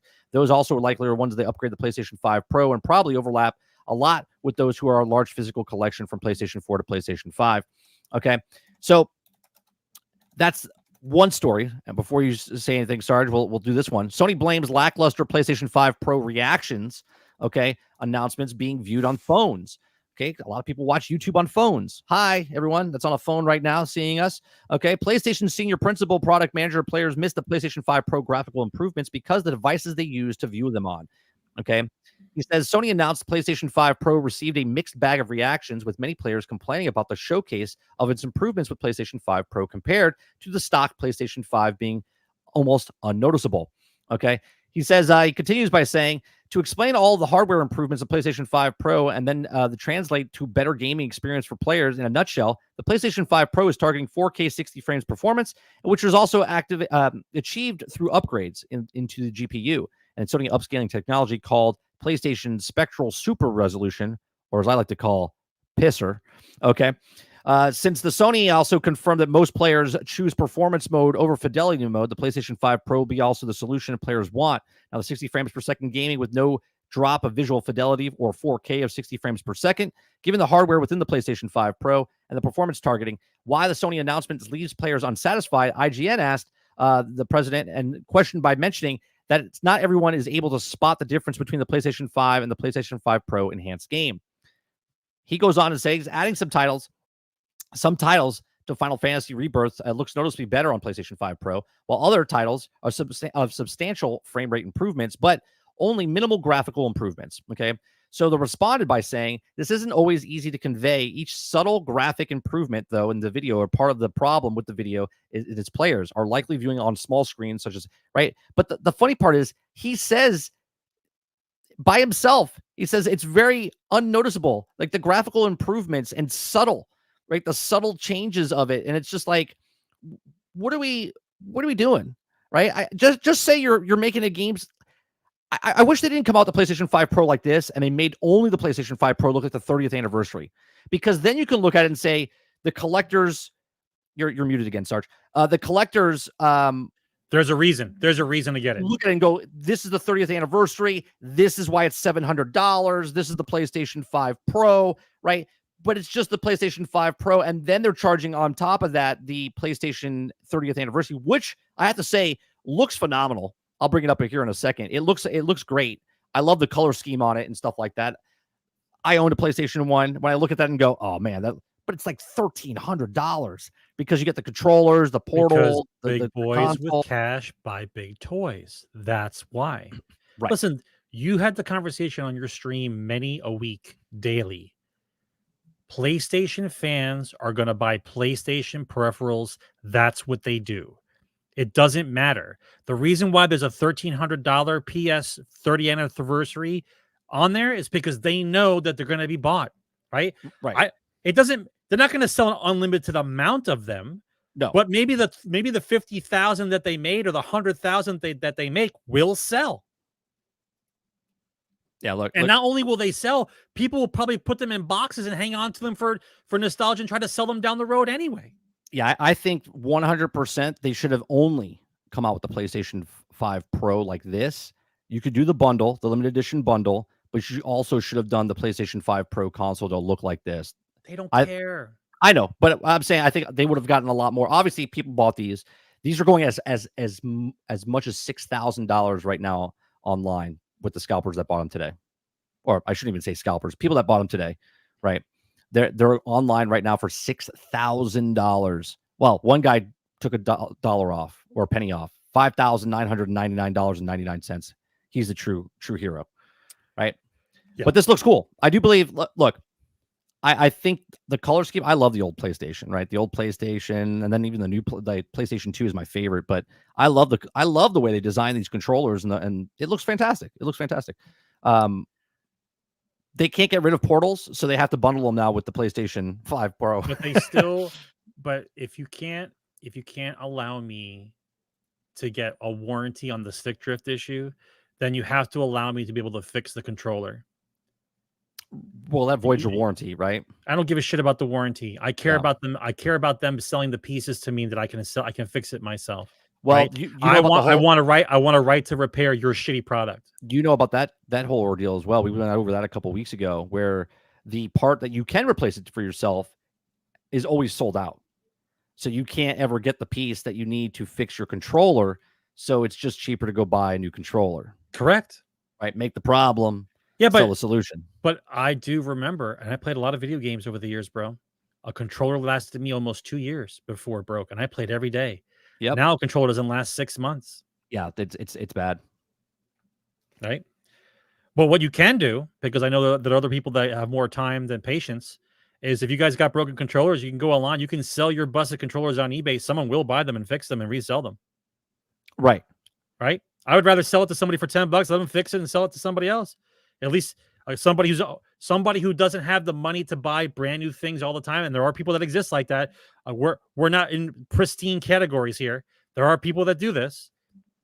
Keep the controllers in circulation. They have the proper tools. Take them apart, clean them out. Still work. Jason says, pull the old Walmart, Amazon switcheroo. Yeah. You just buy a new controller and then put the old one in. You bring it back. The people at the store don't check the barcodes to see the serial numbers if they're the same or not. Yeah. Don't give a shit about that. Amazon doesn't give a shit. Well, speaking about $1,300 consoles, let's go to the next story. Somebody said in there was a solemn 12,300. There you go. See, a limited run. Yeah, but you they're going to sell all 12,300 each region. By the way, still. Yep. Each region means about 100,000. No, I got you. I'm just saying it's each region, not 12,000, just total. The next one is Monster Hunter Wilds Ultra Collector's Edition is $1,260 and includes a literal bike, but it's only available in Japan. Okay. I mean, no, I guess how the Japan see, but when they say that price tag, is that the American translation or the European translation, or like what is it? Dollars? That's dollars. It's $1,260. I don't know what it's going to say in yen because it's only in Japan. So we'll look at that that's something like 100,000 or some nonsense. Yeah, they got a lot of zeros. Yeah, it's rough. Yeah, it's 181,590 yen, which is $1,260. Right. Yeah. So there it is. There's that bike. You guys excited? Look at the bike. But let's look at the bike. Let's just for just a moment, guys. For a moment, let's think about bonus editions that the Americans give. It's not even a full bike. And what the bonus issue for a Japanese one is. Like, we get stickers and buttons. They get a bike. Right? And patches, right? And little plastic towers that look really cool, right? Right. Or you spend the extra money and you get a fucking bicycle. So what's the better buy here if I'm going to go for the special edition, right? It's Japanese, Krebsy. We have to assume it's. Is it electric bike? It's electric. I don't know if it's electric. They don't tell you. Well, if they do, it's definitely a folding bike. Right. Well, let me read. Maybe it is electric. Okay. Let's see. Monster Hunter Massive Beastie, exciting Trouser making potential, and also new fishing mini game were also highlights of last September State of Play.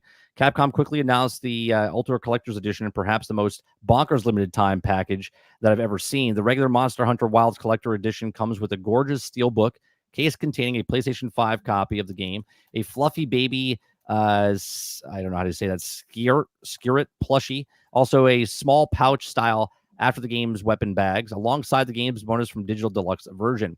Okay, should you upgrade to the Ultra Collector's Edition, you also get a bike, a actual bike, one of those that you can ride in the real world for some reason. As far as I'm aware of, the bike and Monster Hunter don't have a long history. Maybe Capcom wants to you to ride away on monsters in your own life, take a break from grinding endlessly. So I don't know what the catch is. Some fresh air. It doesn't matter what the gimmick is.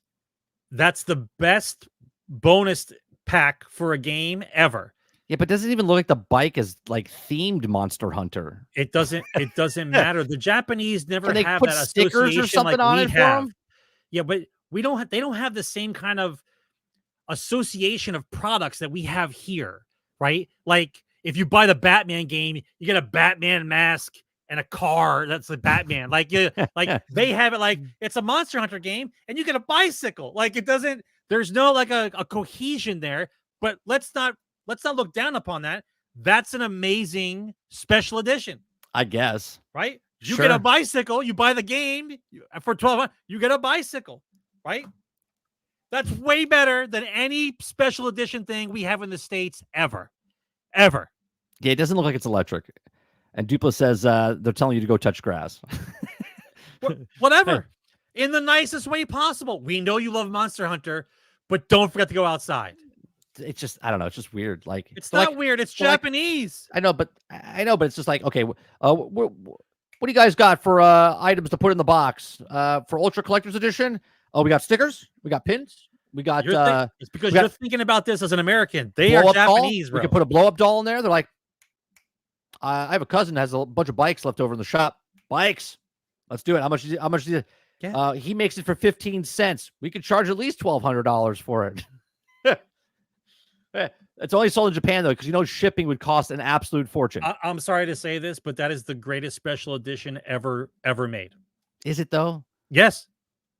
Why? Yes. Because it's a bike? Why? Because you're paying for a fucking bicycle and you get a video game. That's what it is. You're thinking about it as it's a video game and you get a bicycle. It's the other way around. You're buying a bike, you got a video game. You get a game. Yeah. Tesla should do something. Elon Musk should do something like this. Like Call of Duty, Black Ops 6. Buy a Tesla. Someone tell me the best special edition ever in the States. The Call of Duty. Let me hear. What's the best one we got? That's the best one. You Call of Duty. You get a Tesla. You're actually buying the Tesla, but you get the game. I can see it. You could also play it in the game, in the car. Now that's a selling point. But giving a bicycle for a special edition for a video game is the biggest slap in the face to Western culture ever. Ever. It's hilarious, right? They're taking it very serious, and it's like an adoption from like they care about people that want to be exercised. Like I know how the Japanese people think, right? But that's hilarious. Hilarious. All right, let's go to... No, Jason, that would be the American version. The American version would be the video game that comes with a refrigerator, so you can put more food in it for your fat ass. Well, like I think would be the American version. I think they just sold the mini fridge. Wasn't it a mini fridge? And that was just Xbox selling separately the mini fridge. I don't think it actually came with a game. I'm not sure. I mean, Bethesda did give that vinyl, the vinyl. Yeah, the helmet. The vinyl bag. The vinyl bag. Yeah. Yeah. Which wasn't that was vinyl. An awesome one, right? You know, it was supposed to be a canvas bag, and they gave a vinyl bag is what they gave. All right, let's talk about the next thing is Microsoft. Okay, so PlayStation had the State of Play. Xbox had theirs just a couple days later in the Tokyo Game Show or whatnot. And when they did, PlayStation showed a bunch of games, right? PlayStation showed a bunch of games, and everyone was super excited, right? Everyone was super excited, like, look at all these games coming to PlayStation, right? And you guys know me. I don't have a side. I don't have a side, right? Because all the games that you just saw today at Tokyo Game Show, most of those are probably coming to PlayStation as well. Some of them are already on PlayStation. Now they're on Xbox. But PlayStation fanboys and Xbox fanboys love going back and forth, right? So PlayStation fanboys were like, oh my God, look at all these games that Xbox is not getting. And then shortly after, Xbox comes out with a tweet and says, if you look closely, you'll notice that these games are also coming to Xbox. So 12 12 of the games that they showed at the State of Play for PlayStation are also coming over to Xbox. I just putting that out there, right? Because companies want to make money and they put their game in more places for everyone to play, right? And this is a new thing because even the story that we talked about earlier, I forgot to bring this up, Ubisoft, which didn't have a Steam copy of AC Shadows, when it comes out in February, it will now have day and date Steam launching at the same time as console. Why is that? Because more people are playing video games in more places and they want to make more money, right? Because they're not trying to force someone to buy a console. They just want you to buy their game. They don't give a shit where you play it. Okay, they don't give a shit where you play it. So there's that. Then we have Microsoft Flight Sim. There's a lot of videos coming out about the technology that they're using in this thing. Okay, and some of the technology they're using in this, Sarge, is insane. Because right now, if you download this game on your hard drive, it's minimum 150 gigs. And that's if you download no airports or other things and the entire world and whatnot. Okay. Like literally the entire world. So now they got, there's new updates coming and new things happening with 2024, right? So it says fly with purpose, launch for aviation career. There's careers inside the game now where you can be a remote cargo op, aerial firefighter, search and rescue, and a lot more things, right? You become an airline passenger transport pilot, right? You can have your own business where you can start earning your license and then flying people from point A to point B or whatever and then make money, right? It says compete against other pilots in an all-new challenge league mode to hone your skills in dozens of activities ranging from exciting rally races and precision landings, low-altitude challenges, and more. It also says be a world photographer and travel across the beautiful planet and capture awe-inspiring actual vistas, visit famous landmarks, record them and adventures with the pictures in a travel book, unique photo challenges, test your creative eye along with piloting skills and while you strive to capture perfect moments. What I like about 2024 is they're adding everything that I and obviously many other people have said. I said, I really like Microsoft Flight Sim, right, in 2020. I thought it was great.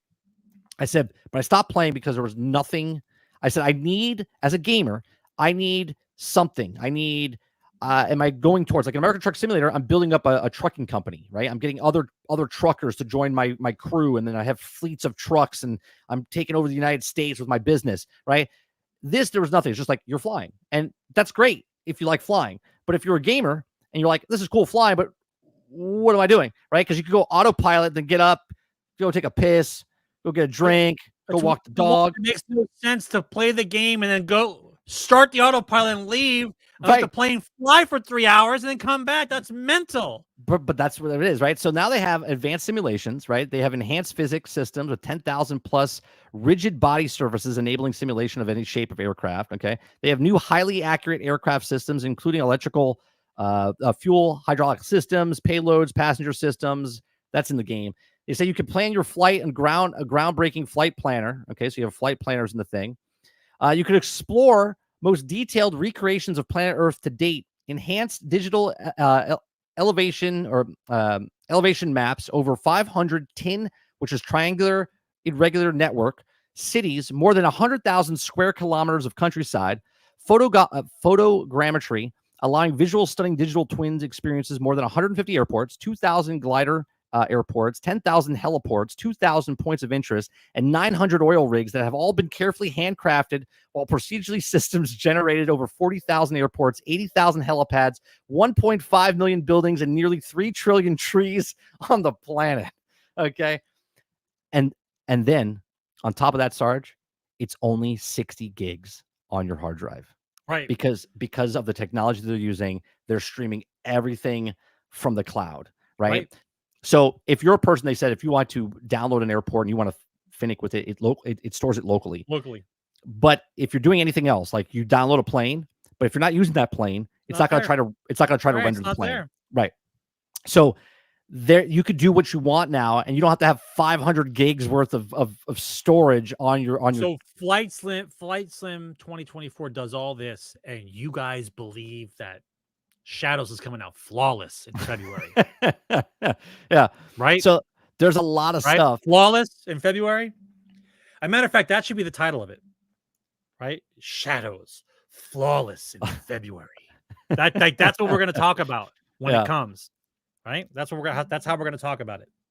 Yeah, I don't know what's going to happen, but I'm interested. I'm interested in this. The career path alone, all right. I might put a lot more hours into this because there's something there to do, right? Like I don't. It sounds. There's a small niche people that are gonna do all this kind of crazy stuff with that game because the game's amazing. It's too much. Well, here's the thing. For me and none of the normies that maybe want to play a set, it's too much. No, but this is too much. You don't have to worry about half the stuff if you don't want to. If you want to be like a Kuda Papa, where he's a pilot and he wants to do all the stuff, he can do that. If you're a person that just wants to play the game and you don't want to worry about all the buttons and bells and whistles and all the stuff, right? I don't want to fly the plane, but I want to fly the plane. Right? You just get in the plane and fly the plane. You don't have to worry about all the altitude and autometry, whatever. Right, all the stuff that's meaningful for flight. I don't want to care about that. Well, some people I'll just play Pilot Wings or play some other game. It makes no. You don't understand. It makes no fucking sense, man. If you're a flight sim guy, you're a flight sim guy, right? How are you going to make it for normies? It's overwhelming, right? Pilot people love it because it's exactly. If you fly this game, you can actually take the test and pass it. Like that's how realistic it is. You can train on this and actually fly a plane. Yeah, no, I know, but they also want other people to look. If you make a game a niche market, you're not gonna sell as many. But if you make the game where it's a niche market and it's super realistic and those people love it, you can also make it where it's just fun to fly a fucking plane. You want to take photography? Everyone has a photo mode. They added a photo mode, right? There's like a detailed landscape. You go to the Grand Canyon. You've never been to the Grand Canyon. You could walk. Oh, that's another thing. You can get out of your plane in this one and walk around the actual ground. So let's say you take a helicopter, you go to the Grand Canyon, you can land in the Grand Canyon, you can get out, and you can walk around the Grand Canyon. They have, I forget how many locations they have where it's super photorealism and you're walking around on the ground. That's crazy. That's crazy. It's crazy. Right? So what's the first thing I'm going to do is in my house, I'm going to get in a plane, and I'm going to land in my yard, okay, in the back pasture. I'm going to get out and walk up to my house. And knock on the door. An Inception. An Inception. And I'm going to open the door. And I'm going to be there sitting down on my chair playing Flight Sim. Yeah. Flight Sim Inception. Yeah. It'll be amazing. It'll be amazing. I'll wave and then it waves. I'll be like, what the fuck? You'll see a guy outside and freak. Yeah, you're like, ah! I see my pixelated self outside the door. Right. That's gonna be a horror. That's gonna be a horror movie. You know, I just wrote a movie. That's crazy. It's gonna be a horror movie. All right. The next crazy bit of information we have here is Microsoft spends $1 billion a year to bring third-party titles to Game Pass. No surprise. Yeah, that's not a surprise, right? No surprise. I actually thought it was quite low. I'll be honest with you. No, because they make enough money every month. That's plenty. Well, I know, because in 3 months you make the money back. $1 billion. $1 billion. It's 2.5 months. Okay, bro. 2.5 months. That's 10. That's between 7 and 10 AAA titles if they wanted to. 2.5 months. It's plenty of games. It's plenty of games. This is why they can keep making. Look, Microsoft a long time ago was like, we don't need to compete. We're just going to make our own thing. Pay $1 billion. We make that money back in 3 months. We're making that 4 times over. Okay. Yeah, but you're just considering the money made from just Game Pass. Just the subscription not service. Counting any of the microtransactions or whatever's going on. Just they get from sales from other people's things. Just Game Pass. Yeah, it's plenty. It's plenty. All right. So it says in a monumental report covering the state of play, Microsoft and Xbox Bloomberg dove deeper into the impact of Game Pass subscription service. It's not everyone's cup of tea, but it's garnered a mixed response of developers over the years. Okay. It was said that the tech titan spends $1 billion annually to pull in third-party games into Game Pass, often parting ways with millions of dollars just to put pen to paper and get the deal signed. Okay. At one point, the conversation, which was also focused on majority of Sarah Bond's Xbox presidency, turned that the Game Pass is retrospective to got a glimpse of how the subscription service surfaces with a humble library, low price point before becoming a massive effort into weigh heavily in the Microsoft ecosystem. It's also a paradigm shift for Microsoft, standing up and something would see value trickling over time rather than relying on one supersized launch and rank in the substantial payday, right? And that's the difference, right? Like right now, Black Myth Wukong is 20 million sold. They're just a company. They make that game. That's what they need. They need that lump sum, boom, big explosion, right? Yeah. PlayStation, Microsoft, the percentage when they sells on the console. It's not even on Xbox yet. Okay. But Xbox, like, we'll take the small payments every month from this many people over time, and we don't need that one lump sum. We're constantly having money come in, constantly, weekly, daily, monthly, yearly, and that's what they want. That's what everybody wants, right? Yeah. Hell, that's what I'm doing on money. YouTube. Yeah, on YouTube, recurring. You make evergreen content. Where I made a video 3 months ago, still making money for me in the background. It might make 3 cents, might be 10 cents, might be $3, might be $40, whatever it is. It's still making money for me from ad revenue, right? And that's what you want. That's what they want. I would like to see Xbox dive in. If you want publicity for Xbox Game Pass, I would like to see them go and find true independent developers, small studios, maybe a dozen people or less, right? And they do a highlight of them. They put them on a small show on a monthly thing for the month on on Xbox to watch, and then the fans decide based on the highlights of those who they like, and then that guy gets to be on Game Pass for 3 months to sell his game, and then you get to buy his game. Like, I think they should be doing things like that to promote small devs, get people involved, and then that way people on Game Pass are like, we get to vote in the next guy who gets to be on Game Pass. Small independent, and we get to buy his game. Yeah, I think they should. Someone said, I've said it in the past. I don't know how they would do it. I said they should have a separate indie game section, but then I thought about that and I was like, Doesn't have to be. Well, no, if you do that, you're separating the tiers, and a lot of people, you would have to take those smaller titles and merge them in with the bigger guys, but it's still harder to find, right? But you would have access to the indie games under the ultimate section. So you're getting people to upgrade to the higher tier because they're getting more stuff. But you would still have to get those people. You wouldn't need to have higher tier for that. Anybody who has Game Pass can vote for that guy. No, I'm not talking about voting. I'm talking about not even just voting for the thing. I'm talking about ways to get more people to get independent gamers, like smaller games on the thing, like a Tunic, like a Cuphead, like those types of games, like a Hades. Obviously, the 3 games I just named are really popular independent games. They are. There's now. there's other games that are no one even heard of. Those are the ones that you have to kind of promote and push forward and push through. But I think it would do them it would do them a service to highlight individuals, put them on Xbox like a little video show like they've been doing for years before this shit actually started. Have a guy come on, highlight 5 or 6 developing teams, have the guys who pay for Game Pass vote for the one that they like, and those guys get to be on Game Pass, and they get to sell their game. I think that would be great publicity for Game Pass. Reese says, just create a title up on top next to popular called indie. Yeah, you're not wrong, but how would they monetize that? Hey, that's what they have to do. But that's absolutely right, Reese. They just put it up on top where it says like search, Microsoft Store, Game Pass, indie games. You know what I mean? Like right up on the top. Yeah. Krebsy says, put indies at the top of Game Pass list and put the AAAs below them, forcing you to scroll past them.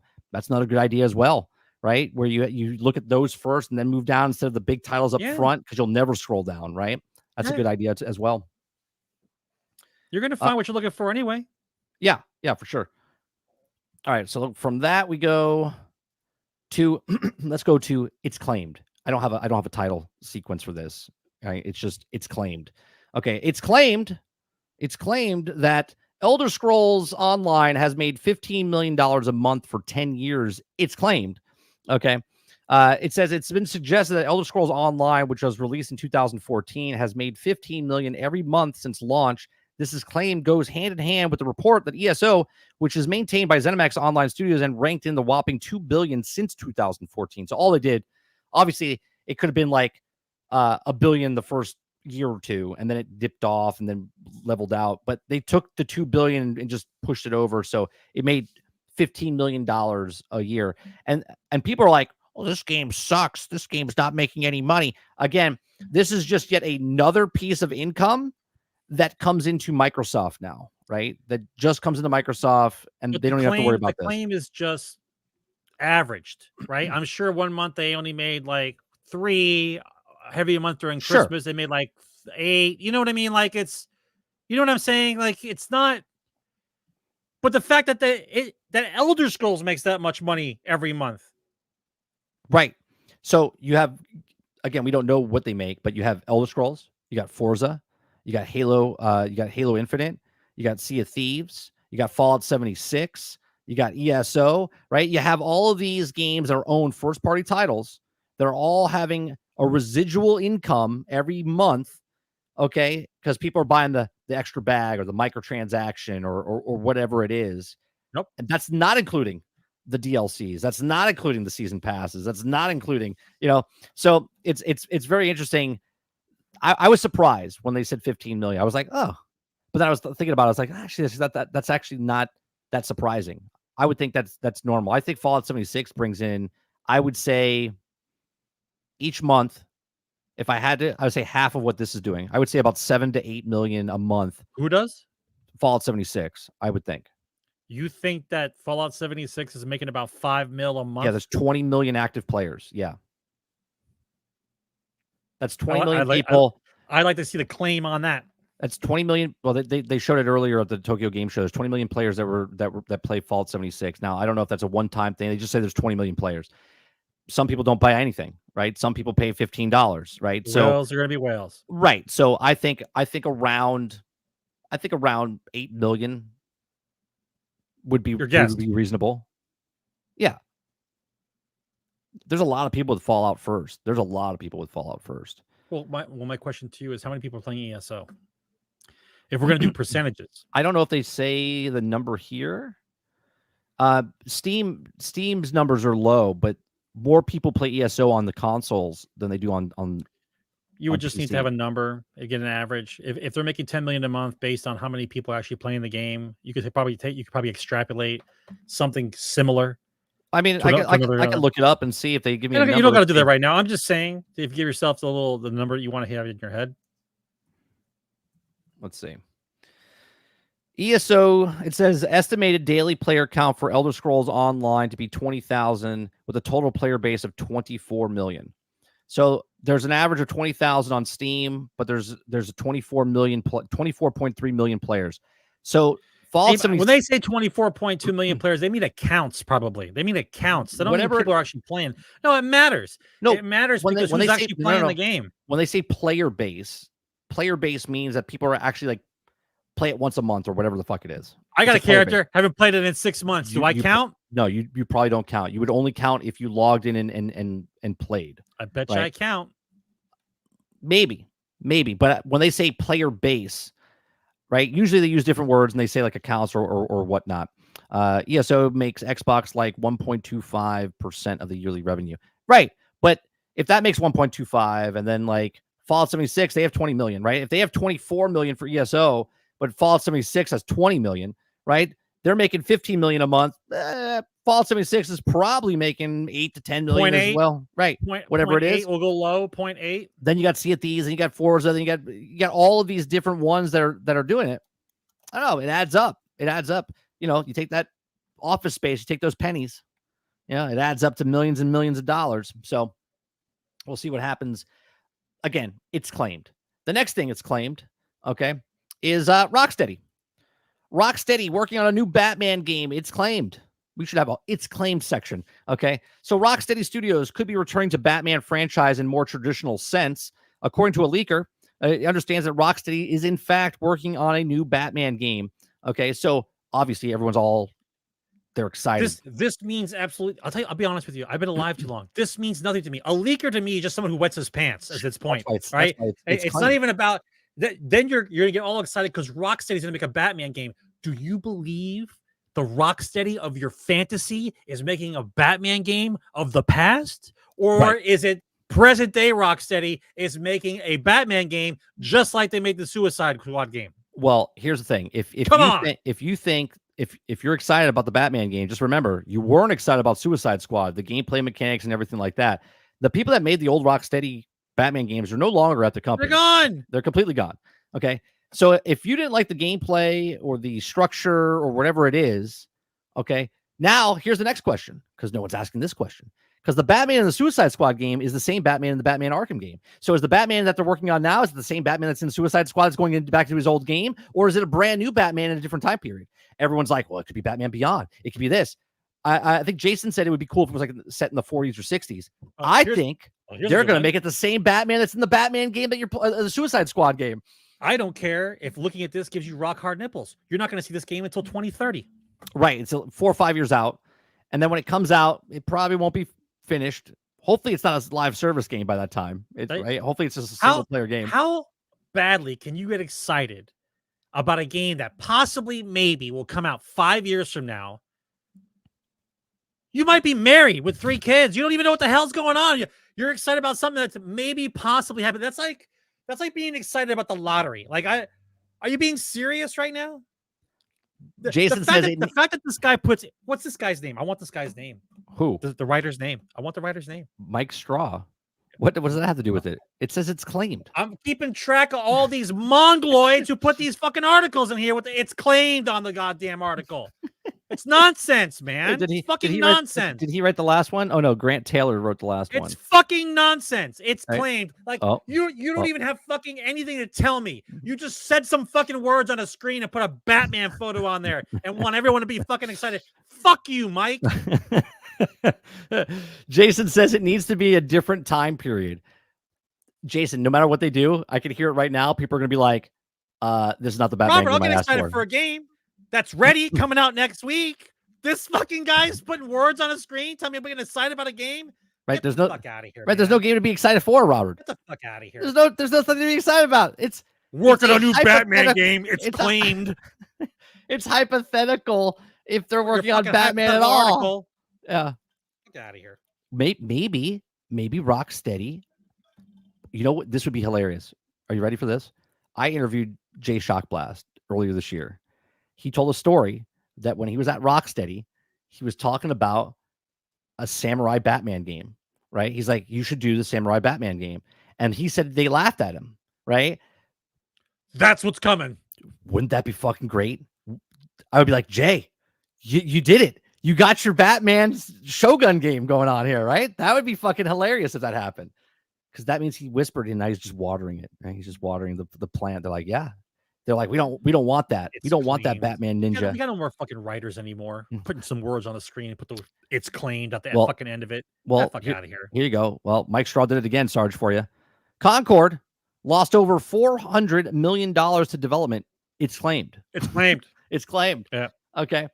$400 million. Now we do know that $250 million was made towards the company that owned Firewalk Studios before it got bought out by Sony, okay, which was 3 studios under one umbrella, and they were $250 million towards those 3 studios, okay? Now, I don't know if the higher amount of chunk of change went towards Concord, but as the person reported, okay, in the podcast, okay, Colin was talking about how the person, the insider was talking to him, said that they had $230 million, if I'm not mistaken, 200 million or 203 million?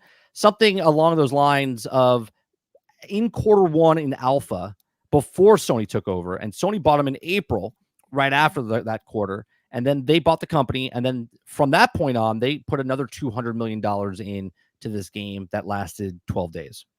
$400 million, 12 days. Now, Sony didn't spend $400 million, just Concord itself. That's a Vegas trip.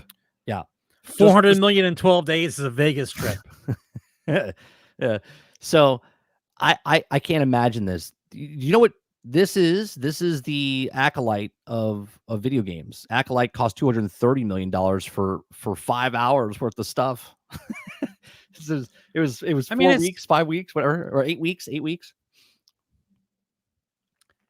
Do you believe this one? You asked people to find out how much they spent on the game, or you didn't give a shit about it and put the words on the screen with the title it's claimed at the back end of it. No, so did he ask any questions? He got his source from a podcaster who used to work for IGN. He interviewed one of the guys that came to him.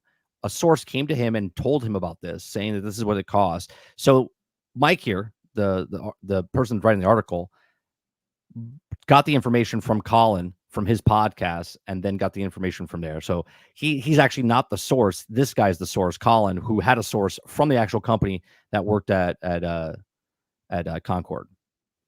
So that's how they got this. It's claimed. Obviously, it's claimed because the podcaster is saying that he talked to somebody, which could be made up as well. So, but nothing's confirmed. Exactly. Correct. Nothing is confirmed.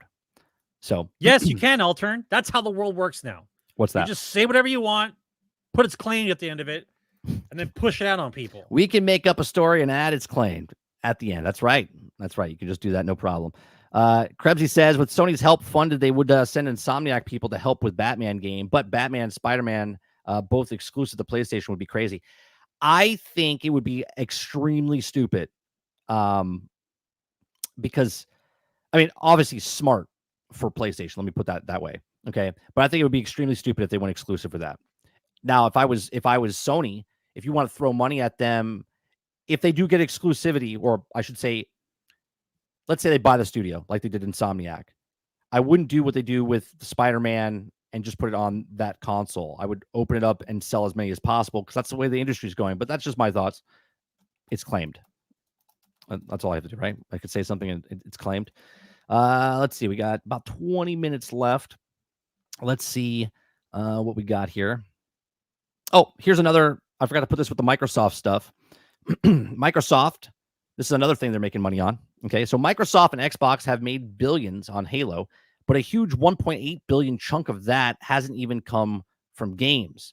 It came from, like, it's a mystery. Like we're doing a mystery novel. Well, no, it says in the article it came from toys, collectibles, I get apparels, it, but novels, the comics. title. But the title makes it sound like it's some kind of cool mystery. They right? found it underneath the couch. Why don't cushion. you just say Microsoft makes over $1.8 billion in retail for their IP? Right? Yeah. Too hard, right? You got to make it a mystery. Put a little twist on it. Make it fun. It's fun. 1.8 billion. Where did it come from? They found it in the couch cushion underneath that. Sounds amazing. Phil Spencer pulled it out of his office. Yeah, so 1.8 billion from just toys and novels and comics. I don't know how much the TV show did for him, but the TV show probably didn't do very well. Just provide information. If you're going to make an opinion piece, write an opinion piece. If you're going to write something, write something. But the structure of some of these articles is just fucking maddening at this point. Like, tell me something, right? You don't know. It's a mystery. You think it's cute. You got to write 200 words, but we're going to turn it into a mystery novel for the article. Woo, it's fun. It must be Timmy Tuesday. Got to write some fun stuff today. Maybe it was Casual Friday when he wrote it. And he thought it was cool and hip. Let's do a little mystery for everybody. I want to read this, but I don't. I want to know more about this because I said that what a waste of an IP, right? So this is the Tales of the Shire. This is the Lord of the Rings game, right? It says this is the title. Okay. Yep. Tales of the Shire could have been a wonderful slice of Hobbit life, but instead it's a demo. It's a perfect example of how waste a fantastic opportunity, right? And I want to read the article now because I know it's a waste of a fantastic opportunity because it's Lord of the fucking Rings and you decided to build a cozy game of the Shire, right? Yep. Where everyone's walking around with a step stool because they can't reach a fucking nothing, right? Everybody needs help. Right? Can you get half the game is you asking, can you get that for me? Right? That's like half the game, right? It's a quick command you have because everywhere you go, you can't reach shit. Can you get that for me? You can unlock a step stool. Get that for me? you unlock a step stool. No, but it does seem like a cozy game, but let me read it. It says, for someone like me who's desperate to get stuck in a whimsical life sim, Tales of the Shire sounds like a perfect match on paper. It promises a cozy life of Middle Earth filled with farming, decorating, cooking, fishing, but the demo exhibits a desperate attempt to make a cozy game while subgenre is so popular rather than focusing on building a game which welcomes new Lord of the Rings fans while letting longtime ones live out their dream living out as the Hobbit. As a result, you're currently met with something that lacks the identity and frankly just disappointing. I don't think I need to read any more than that, right? It's basically it's a digital volume. It's literally just selling the brand of Lord of the Rings. That's correct. Just like the Rings of Power, just like this now, the Tales of the Shire. Okay. It's like, hey, we have this massive IP, massive battles, orcs, big, huge scenes, movies fantastic. What are you going to make? A Hobbit slot machine. It's amazing. let's make a cozy The Shire slots. Right, on the mobile phones, right? You get three white wizards and you win, right? Like 3 Gandalfs is a jackpot. Gandalf. Like it's so ridiculous that you have these things like a Harry Potter, like a Star Wars, like a Transformers, G.I. Joe, all of these IPs that you could make money. They're like, let's make a kart racing game. Let's make a kart racing game with G.I. Joe. Let's make a house build simulator with Transformers. Everyone will love decorating houses with Optimus Prime. Lazy. It's like, what? Lazy. These all people, it ever is lazy. I don't think the devs should be fired because the devs did what they were told. But whoever pitched this, bro, it was 20 years ago. Like Lord of the Rings came out 20 years ago. Whoever pitched this needs to get fired. They need to get fired. Okay. But they don't get fired. They're getting promoted. Of course they do. They're like, promoted you gave me a good idea. You made a game. Hobbits and slots, you're a winner. Yeah, so good. Hobbits and slots, you're a winner. So it's so ridiculous, right? So ridiculous. That's all they know how to do is piss away IP. First of all, it's bad enough that the IP is so old now in game age, not because of the movie, right? That nobody's doing anything with it because it's probably got some kind of license dispute somewhere, right? How about you guys make an RTS?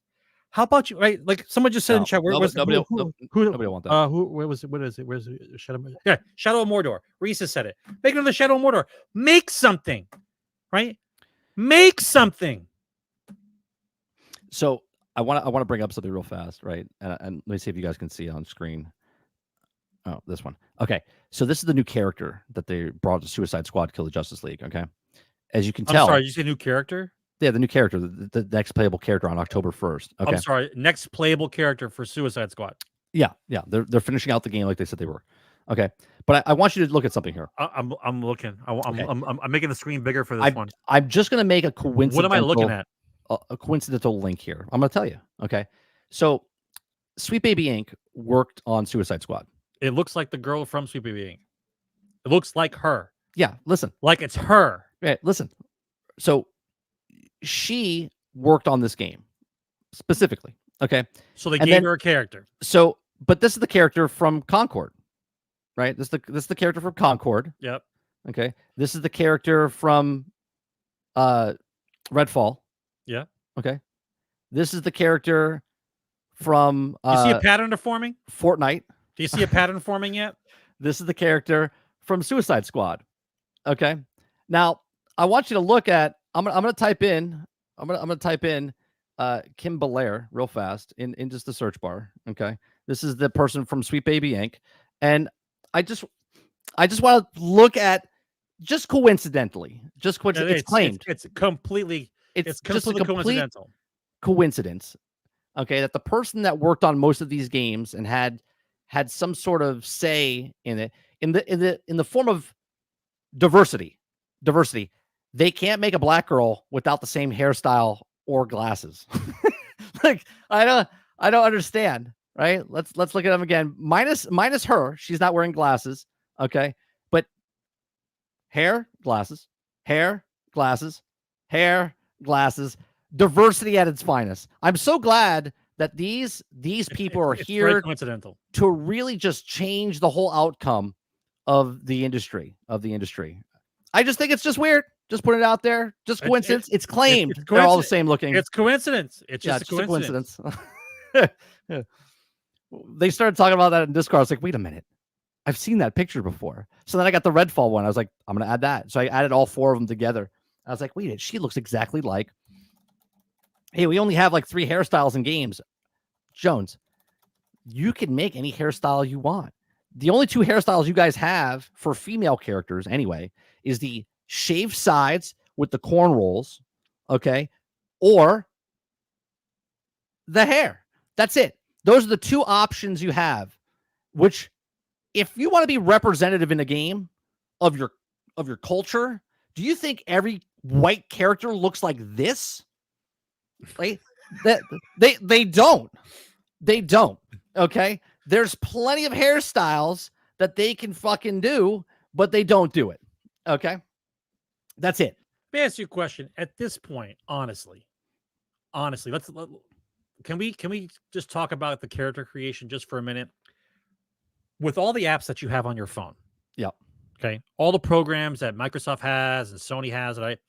How is it that the game, since it's digital, right, and it's coming from them anyway, right? I don't own the product anyway. Why is it so hard for me to take a photo of myself, go to the app for the game, and that puts my face in the fucking game, and it's me? How come we can't do that yet? You can. There's our games that do it, but there was one game. It was baseball. It was MLB The Show, like 2 years ago. It took me fucking forever to get my face in the game. I took a picture, I sent it up. It was like error. Took the picture, sent it up, error. I was like, yeah, but it should be normal at this point. Yeah, it should just be click, I'm in the game. Click, like you don't I'm have to in the spend game. like 4 hours doing the fucking character to make it look like you. You just Yeah. take a picture of your fucking face and you're in. That's it. Nate says you can do it. He says you can do it. You can do it in NBA 2K. You can. Right. Fantastic. Which How much means is it? it? Should be standard. I have a question. Any game where you put yourself in the game. I have a question, Nate. Do they still charge for haircuts? Do they still charge for once you make your character and you want to change them? Do they charge you nickel and dime you to make changes? Yes or no? Should be standard. I agree with you, right? But that would be leaving money on the table, Sarge. Right? 4 hours trying to make a character in a fucking RPG game and just snap my face. Go. I mean, if all these people want to defend to try to say like, I want to see myself in the video game. Click. Click. Yeah. Click. There it is. Click. And then it takes your face and it puts it on the main character. So the main character that all the NPCs are still talking to still has the name of whatever it is, but it's your face. It's you. Yeah. $9.99. They'll probably charge you that. They'll be like, you want to be in the game? $10. $10. Pre-order now. Get it for 15. Let's see. Tony Hawk Underground P2 did it. No cost. They got rid of the cost. Okay. Yeah. The barber shop for haircuts. They still charge for haircuts. Fucking bastards. Those bastards. Of course they have some free ones, Nate. Robert, tell them which ones they are. The next story I want to talk about, Sarge, speaking of just ridiculousness. Okay. A family told to change their son's Skywalker name or seek Disney's permission. That's nonsense. There's so many stupid things about this whole thing, but I have to read it because it's that stupid. Okay. A family was told to change their son's name or receive permission from Disney after a passport application was rejected. Okay.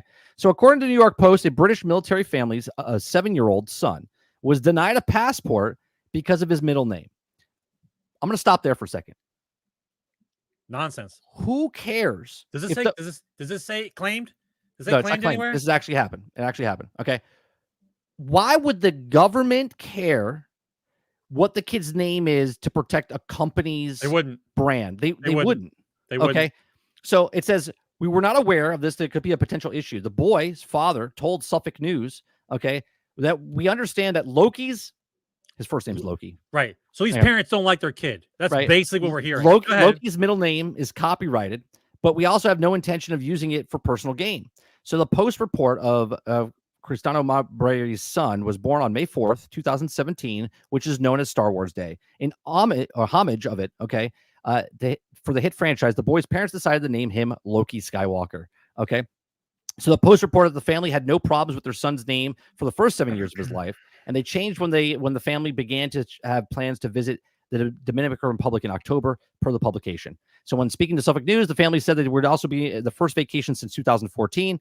So according to them, so basically, the kid's got to change his name. Bullshit. He shouldn't have to change his name. First of all, we know this kid's getting beat up at school. We know this kid's getting beat up at school. I'm sure he's having a real fun time, right? It's like, your name's actually Loki. Why don't you go with your middle name? My middle name is Skywalker. Oh, Lord. Yeah. Yeah. You're getting beat up. Yeah. I just think it's stupid why the government would say that's a nonsense story. You cannot stop somebody from naming Skywalker's not a copyright. Right. We're not going to give you this. We're not going to give you this because your passport, because you have a copyrighted name. If he grows up, it's not a copyrighted name, and starts, if he starts his own company and it's a video production company, it's called Skywalker Film. Then he'll have to change it. Yes, then he could get sued. Okay, because that's the thing. Even though it's his name, it's already someone else's name, and they already put it on the thing, and they already have a That's business for it, right? But just to get a fucking passport, this is bullshit. This is 100% bullshit. Nonsense, absolute nonsense. What country? Is it Canada? UK. No, it just says UK. British military family. When they were over the UK. So London. Yeah. Well, UK's destroyed. So like we already know. Like we already know. Can't name my kid Skywalker because I got to call Disney on the phone. Get the fuck out of my face. You guys believe this kind of shit? You want to believe that for real? Get the fuck out of here. So then the next thing I want to talk about is the Thunderbolts poster came out, right? And fans are arguing over whether or not the Thunderbolts has an unwelcoming sixth finger. So if you guys look here, okay, I'll zoom in a little bit here so you guys can see, right? That's AI. It's an AI photo. The 1, 2, 3, 4.5. That's 5, and then the thumb is 6. Yeah, that's right. An AI. That's an AI photo. Yeah. So the photo's made by AI. Okay, that's undoubtedly that's what it is, right? Yep. But then her face on her, I said this week. I was like, this is how I feel when someone tells me about a new Marvel film or a new Star Wars film. I'm just like, yeah, okay, I don't give a shit, right? They can't even bother to take photography anymore. They use AI to make their posters. Yeah. You think this? I don't know. Something about this bothers me because I'm an individual, right? Like I'm not a big corporation. So I don't have a whole staff of team to do stuff, right? So like I make stuff with AI and we'll put it like I have stuff in the background I can put into things. You're allowed to use it, but when you do use it, you have to have a mark in the corner that says that it is. Right, but was there not someone to look at this and say, "Oh, yeah, they're going to look at it"? The AI doesn't care, right? They try to be sneaky and cut this last finger out here is what they try to do, right? But they oh, who's going to notice? And I'll tell you exactly what happened here. Ready? Because this is exactly what used to happen all the time on the film sets. Back in the day before we had cell phones and all the technology, if someone left a cup or something on the set, someone would say, "Well, if someone notices that, that's the least of our problems." Okay, because that means if someone's noticing that in the background, that they're not really paying attention to your fucking movie, so they're noticing everything else in the background that's problems. Okay, that's what this is. Someone goes, don't worry about it. If someone notices that, we got bigger problems, right? But now people have noticed it because it's the fucking poster. Okay, it's the poster. It's on the poster. It's 6 fingers. It's not really a big deal, but it is a big deal because was there not someone to look back at this, an editor, to go, yeah, you might want to redo the hand because this is going on mass markets. Can you pull back a little bit, or is that the post? That's the full poster. I can get the full poster. Yeah, here's the full poster. All right, I'm curious to know. I'm curious to know. It's his hand. I'm looking at. He's like this, right? He's getting hit in the face with a gun, and he's putting up his hand like, I'm getting hit with a gun. Squished, he's squished. Yeah. He's like, yeah, that's what it is. It's 5 fingers. What are you talking about? It's 5 fingers and a thumb. It's 6 fingers on a hand. Yeah, there's 6 fingers there. Please count.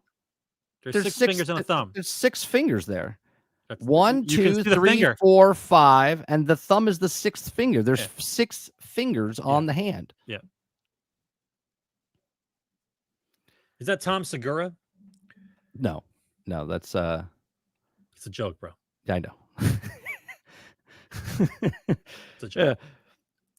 The trailer itself, thumb isn't a finger. I'll give you a fucking finger. Okay. There's 5 features on the hand. There's 6. There's 6 digits there. Here, let me count for you. Let me count. Here's 1. Here's 2. Right. Here's 3. Here's 4. Right. Here's 5. There's 5 fingers. Right. They have an extra finger. Okay. There's 6 fucking fingers. Now that we all learned to count, zoom in again. What am I zooming in on? What would you like to see? They can't count. Zoom in for the people in the back. Zoom in for the people in the back of the room. Look, they can't This count. is attached to the hand. 1. This is attached to the hand. 2. This is attached to the hand. 3. This is attached to the hand. 4. And this is the other finger. There's no body to that finger though. That's why it's an AI photo. There's no body to that finger. It's sitting right there. Krebsy's got a link. Let me click this link. Yeah. Most of those fingers, Dupless, are up her ass. That's where they are. What are we doing with that? You're giving me this. That's why she looks like you're that. giving me this picture. So what? I can show you that there's still. This is 1 attached. This is 2 attached. This is 3 attached. This is 4, and there's a 5th fucking finger. Like, are you kidding me right now? Are you kidding me right now? Are you fucking with me, Krebsy? Okay, because this shows absolutely the same thing as this. Okay, it shows the exact same thing as this. There is 6 fingers. 5, 1, 2, 3, 4, 5 are attached to the palm. You see how that works? Look, I'll make the same hand gesture. Okay, where is the fucking other finger coming? There's no from? body to that finger. Yeah, that's right. There's the you finger guys up top. are so ridiculous sometimes. Mental. You guys like to pick fights on stupidity stuff. Right? No, what you could get a job with Marvel. I can't count. You can get a job with Marvel. I can't count. Oh my God. This is why we can't do an election in a weekend. People can't count. Give us till the end of the month. We'll get it. Give us to the end of the month. We'll get it. Oh my God. One of the last stories here, Sarge, is playing Powerwash Simulator. Okay, playing Powerwash Simulator improves mood. I'm gonna play some after this. After that stupid interaction. Okay. Oxford researchers find though Powerwash Simulator. Yeah, Powerwash Simulator improves mood. Oxford researchers find, though not as much as sex. Okay, so let's read on. So I really appreciated the principal refusal of the search. Scientists let casual truths remain casual. A group of Oxford has asked, more or less, do people feel good when they play Powerwash Simulator? And the answer is, yeah. Okay, over 70% of Powerwash Simulator players. Oxford. We can't argue. 70% of Powerwash Simulator players feel good when they play Powerwash Simulator. Okay, and I have to admit, when I play Powerwash Simulator, it's just something about it makes you feel good. It's just like, it's just brain damage, whatever it is. Just like, I'm just going to sit here and I'm just having fun. Okay. It says there's been a bit more of it to, of course, the video game mood studies tend to focus on long-term effects, but it might be putting the cart before the horse. So Oxford internal institution researchers behind the study, which was also published in August, they think they're understanding how games affect moods in short term and necessary. They were going to understand the potential long-term mental health effects. So the researchers also few problems in previous studies and also mood altering properties in games. Experiments often are heavily modified games or games designed specifically for the study rather than actual commercial games. So Oxford reached out to the developers of this game and they created their own like tests game for this scenario. Okay. So they addressed those problems. And the Oxford team worked with Powerwash Simulator developer Future Labs to create a research branch of the game that asked players how they were feeling regularly, intervals of 8,695 players, delivered 162,000 outcomes. Okay. And the longitude of the game mood reports across 67,328 play sessions. Okay. The results of Powerwash Simulator can officially call itself a good game. I think this is how we measure all games from now on, Sarge. Instead, we should just get rid of the entire gaming review process and just see how the game makes you feel. It's a feel-good game. Well, that's right? that's how they're judging games now anyway. Yeah, right. I have fun, right? So 72.1% of players experience a small improvement of mood while playing, and boosted mostly happened within the first 15 minutes of play. Okay. So this sets under, okay, it says reports mood improvement was small, but still larger than mood increases. Other studies has associated with watching television, reading, shopping, according to researchers. Now, compared to other studies, playing Powerwash Simulator came in 5th place, all right, behind listening to music, eating, talking and walking, okay, or having sex. So I don't think there's any in orders, but it's in the top 5 of playing Powerwash Simulator puts you in a better mood. So there you go. If you can't listen to music, yeah, but you can't walk and talk and can't have sex. Oxford doesn't have a pot to piss in because there. Is there some kind of control group? We're going to talk about this kind of stupid shit. Like, there's a guy who's playing Powerwash Simulator and he feels better after playing it. Was he smoking a J before? Did he have a sandwich before he started playing Powerwash Simulator? Right? Was he doing something else before he played Powerwash Simulator and then he was happy? Like, how do you say that Powerwash Simulator makes people happier? Like, endorphins are released regardless. If you do anything that you enjoy, endorphins are released. That's how it works.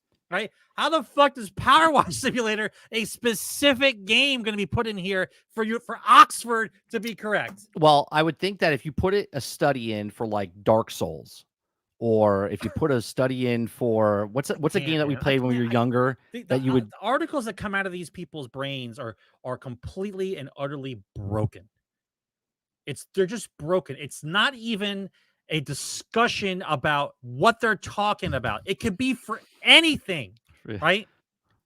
I like biting my nails. When I bite my nails, I get happy, so I release endorphins. Then quickly, I'm playing Powerwash Simulator. Which one is it? Is it Powerwash Simulator or the fact I like to bite my nails? Which one is it? Well, they would have to do study. They would study you. That's right. Oxford apparently doesn't know how to do that. They just say, "Well, we put the people in a room." Well, they did a study with just the game. Yeah. Right? Yeah, it's just yeah. Well, they tested other games. They tested this specific game under circumstances, and people felt better after playing this than watching TV and reading and whatever else. Yeah. Right. Reese says, I kind of want Transformers DLC for Powerwash Sims, so you can have them talk to you while you're cleaning. I think you put that there, Reese, to piss me off, because I just want a Transformers game, and we're getting everything but Transformers. Oh, that's something I wanted to show you, Sarge. Did you see the Minecraft thing? The Minecraft? Did you see that? I don't give a shit. I can't get a goddamn Transformers game. Yes, but you realize why that's there. Because now the momentum is starting because they're going to release something. That's why that's there, right? Here, I don't know. That's why it's there. We don't need the audio, but like, bro, why can't I just get a goddamn Transformers game? Because that would be too easy. Like, they're going through portals, they're fighting, they have gunfights, they can transform. I only have two questions. Can I be the bad guy? It doesn't look like it from the trailer. Next question is, why can't I be the bad guy? There'll probably be it looks here. There's PvP. Oh, you can. There's Soundwave. Laserbeak. Right.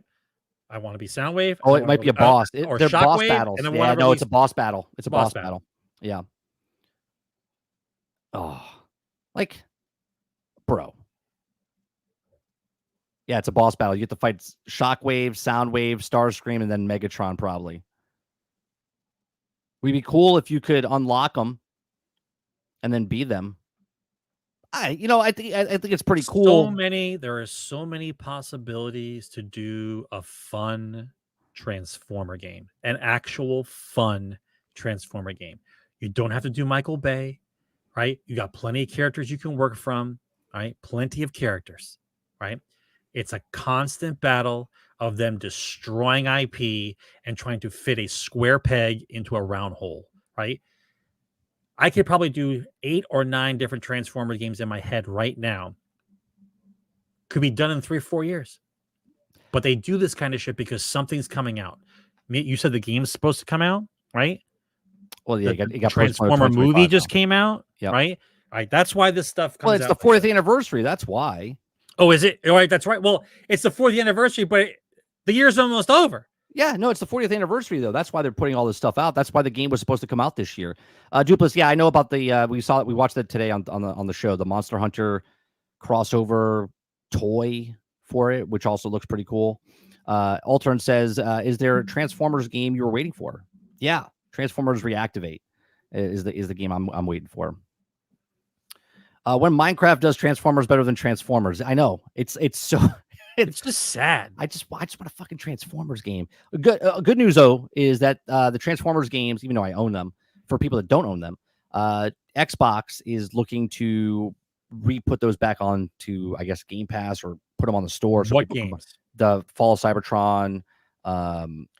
There's War for Cybertron. War for Cybertron, Fall of Cybertron. Fall of Cybertron. Yep. And then there's Devastation. What about Devastation? They're talking about, there's rumors that they're putting those back in if it's this holiday season or sometime next year. But they weren't listed on the store, but now they're back on the store, but you just can't buy them yet. It just says not available, which why would they be there? You know what I mean? They weren't there, and now they're there. They're always fucking with us, man. Yeah. Let's see what you guys are saying. Asmongold did a video of the Transformers Monster Hunter thing. Oh, I'll have to go watch that. Yeah, look, I think it's cool that Transformers is crossing over, but I also just give us a Transformer. Give us the Transformers game first, and then give us everything else. Like, don't give us the kart racing Transformers game.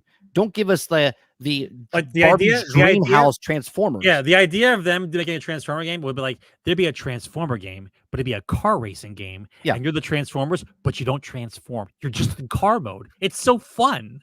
Like, no, they have. What are you talking about? They have the kart racing one. It just came out, and you can transform, but it looks terrible. It looks absolutely terrible.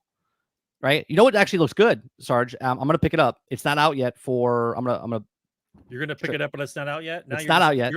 You're acting like another fucking suit No, company over here. It's on PC, but it's just not on for console yet. It's the side scroll like Teenage Mutant Turtles. It's this one. Hold on. This is the G.I. Joe one. Right? I'm gonna get this. I'm buying this. Right? Because I like this stuff. Why? Because I love the Turtles with G.I. Joe. It's just Turtles with G.I. Joe. And that's all I need.